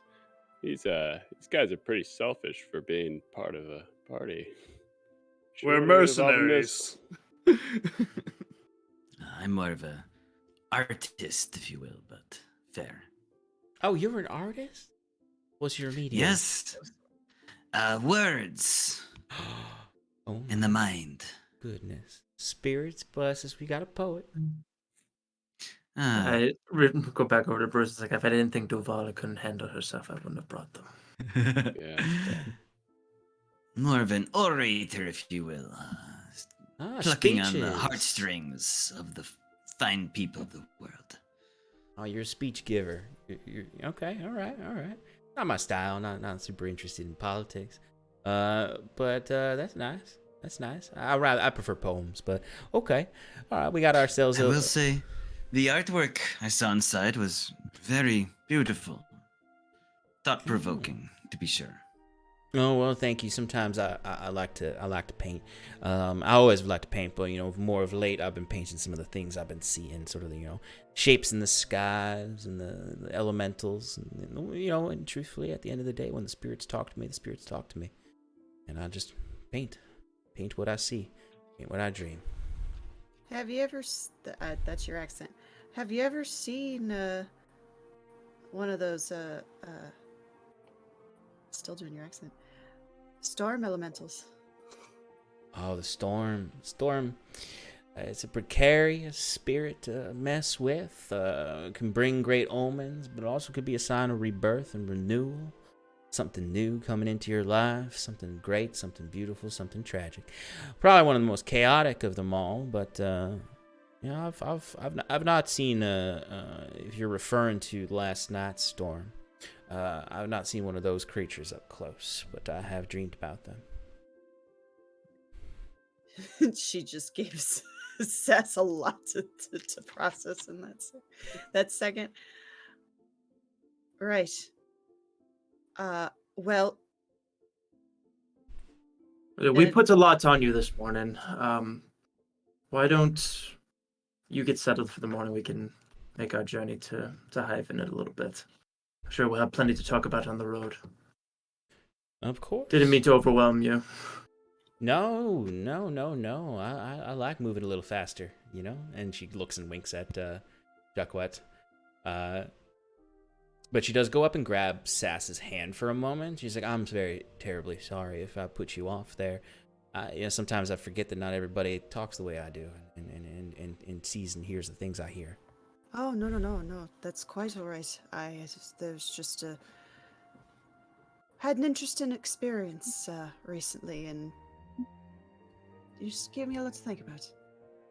Well, I would certainly like to hear about it sometime, but for now, let me Maybe get once ready we're to in go. city.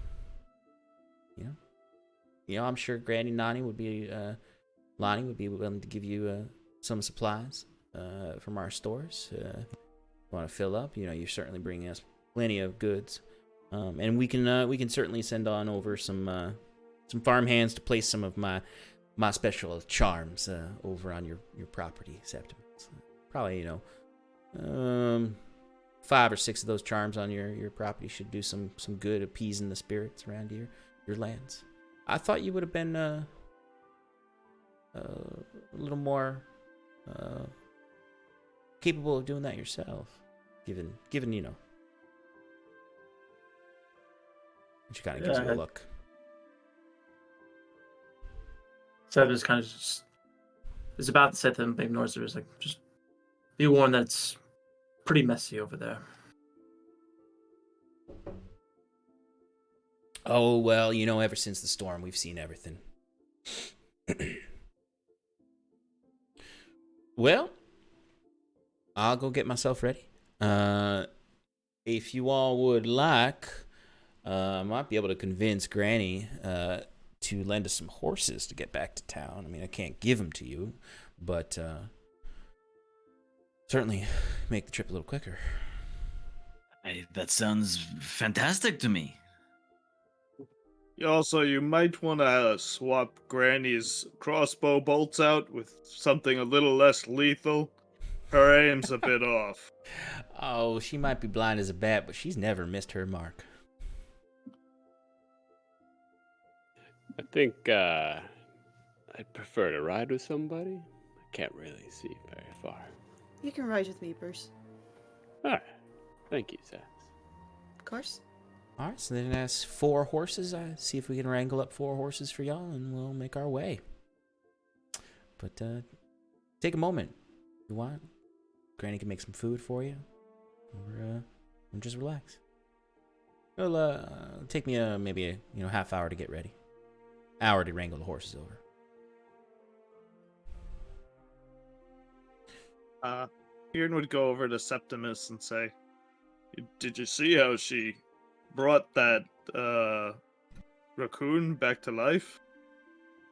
I'm not saying it was her, but maybe there was somebody behind the raccoons attacking your farm. If they could just be brought from an item, just like summoned like that."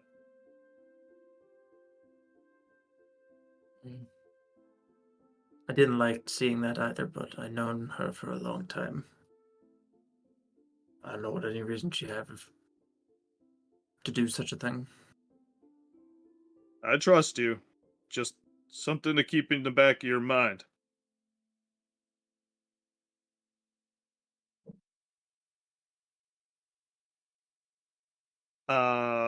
Fionn collects his stuff and I guess just goes out for a run. Because we're killing time. Yeah, totally. I mean, it's you have an hour to relax for a moment, but Delvana will come back with some horses for you all to borrow for the trip, as well as she doesn't bring a horse for herself. She actually goes and grabs that donkey from her side area, that black furred donkey back there, and she sets up her own saddle on that feller and hops on and says, "Well, you're all ready to hit the road?" Sure. Yes. All right. Well, with mounts, we'd probably get there, half a day earlier, maybe more if we're riding fast. Let's go. And you all mount up, I'm sure, and head out of the farm. As you're heading out, Granny is now sitting out on the porch, and for a moment does hold that crossbow again, and for a second goes, and then she, have a good trip. Come back in one piece, little Seppi. And you can head off. And you will reduce your travel time significantly to get to Hyven. Nice. So yes, you're all heading out on the road. It's safe. It's a very safe road. Once you've traveled the other half of the day down it, and you would find one of the campgrounds to rest for the evening. And the next morning, you're only a couple hours from Hyven. You actually find yourselves approaching Fairhold as the night falls.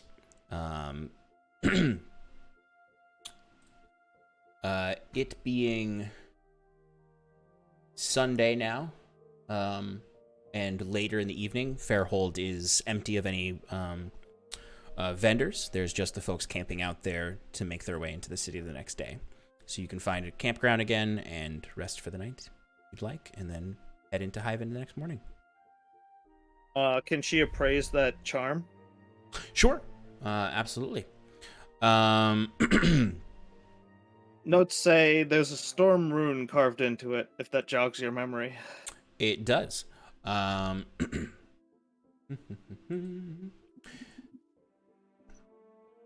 She would cast do a ritual identify on it. And you can see when she works with her magic, it is a combination of druidic magic and alchemical magic. So she first takes several samples, dabs it with certain tinctures to see certain reactions that come off of it to identify certain magical traits before using her druidic magic to use that to solve the equational problem that is, what does this item do?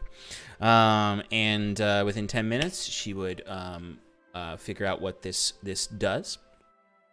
And she'd say, well, this is a very lovely piece. It is, this is actually carved a bit from bone, it looks like. How much did you pay for it? I was doing an Antiques Roadshow bit. Just continue. You see this? This is a very, very rich history. But it's worth nothing. Yeah, that's right. How much did you pay for this? Well, you got juked. You got ripped off. It's broken. It's gonna need some repairs. But this does have some, as I was even saying to your friend over there, Sassy, the storm is one of the more chaotic of elemental natures, and this one has a little bit to do with fate. I believe this this piece here will give you some luck that you can borrow from the elemental spirits, but if you're not careful with that luck, they could return to take that luck away. It also has some other magical properties that can focus that storm. I can get you a little bit more of a detailed write-up, and also what would be required for repairing it. Of course, we could always trade goods for my services in repairing it. Or, of course, you can pay in silver. But it wouldn't take me too long to repair this. Maybe a day. Alright, we'll discuss the details on the road. Sounds fine to me.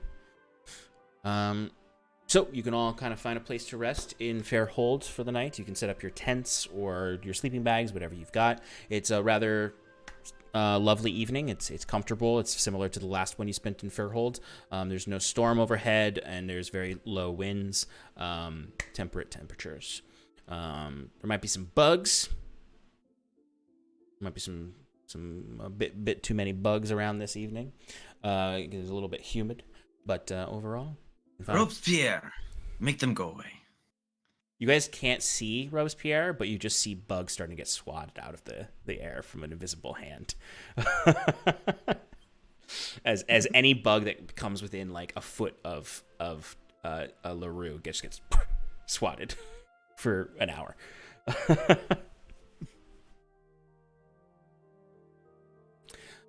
But is there anything anyone would like to do before you all go to sleep and we end the session for tonight? Really quick, can I, as I'm falling asleep and I've taken, the scarf off and I'm playing with my amulet and running my finger over the crack, has the screaming / like the residual Tinnitus. noise, is it gone? Is it there? Do I feel anything different with the crack in the pearl, or is it just silent? It's the screaming ended after you went to sleep, or the tinnitus effect ended after you went to sleep and woke up this morning. When you run your finger over the crack, it's almost like like one of those wood block instruments. Like it as your finger goes over it, you almost rehear the scream, but nowhere near the level. Yeah, it's just sort of almost like a suggestion of the scream as you run your finger over. Okay. Cool. Okay, so tomorrow morning and next session, you will make your way back into Hyven to do as you need to do. Meet with a new potential contact for jobs with this sigil in the libraries of the Hyven Academy, or catch up with Winifred to find out any leads on Captain Hastings and the Bone Rattler, and maybe make some coin off of these hearts you've got and the bucket of Vescent blot that LaRue carries around everywhere now. Makes me think of Jack Sparrow's. It's my job, Judge. That's kind of exactly what's going on. It's my bucket of goo. What do you want? Yeah, and I'm almost something. And I'm almost tempted to have everyone you meet be like, I think I know a guy who would buy that, and just keep stringing you along, okay. so you have to carry this bucket through the whole campaign. I have a personality trait. What is it? The moment something. Oh, if I think something isn't worth my time or becomes too difficult, I drop it literally and move on. Yeah, just like Granny Lonnie with that crossbow. So alike. All right, folks. So that is where we'll end for tonight. We'll pick up tomorrow with you hustling in Tomorrow? Yep, tomorrow. Sure. No. Oh, hell yeah. Yeah. No, next week. We'll pick up tomorrow in game time. I hope you guys had fun tonight. We will be playing next week, of course. So we've got other programming, the Sean and Shannon Power Hour. So keep an eye on socials for other stuff we're doing, and keep hanging out with us. This was tons of fun. And let's raid someone. We're going to send a raid on over to Queen's Court Gaming. Games, not gaming. So they're playing a TTRPG. Not sure which one. Maybe not D&D. You'll see. But thank you, everyone, for hanging out with us. We'll see you all soon. Please join us next week, and keep an eye out for the VODs. Good night, everybody. See ya.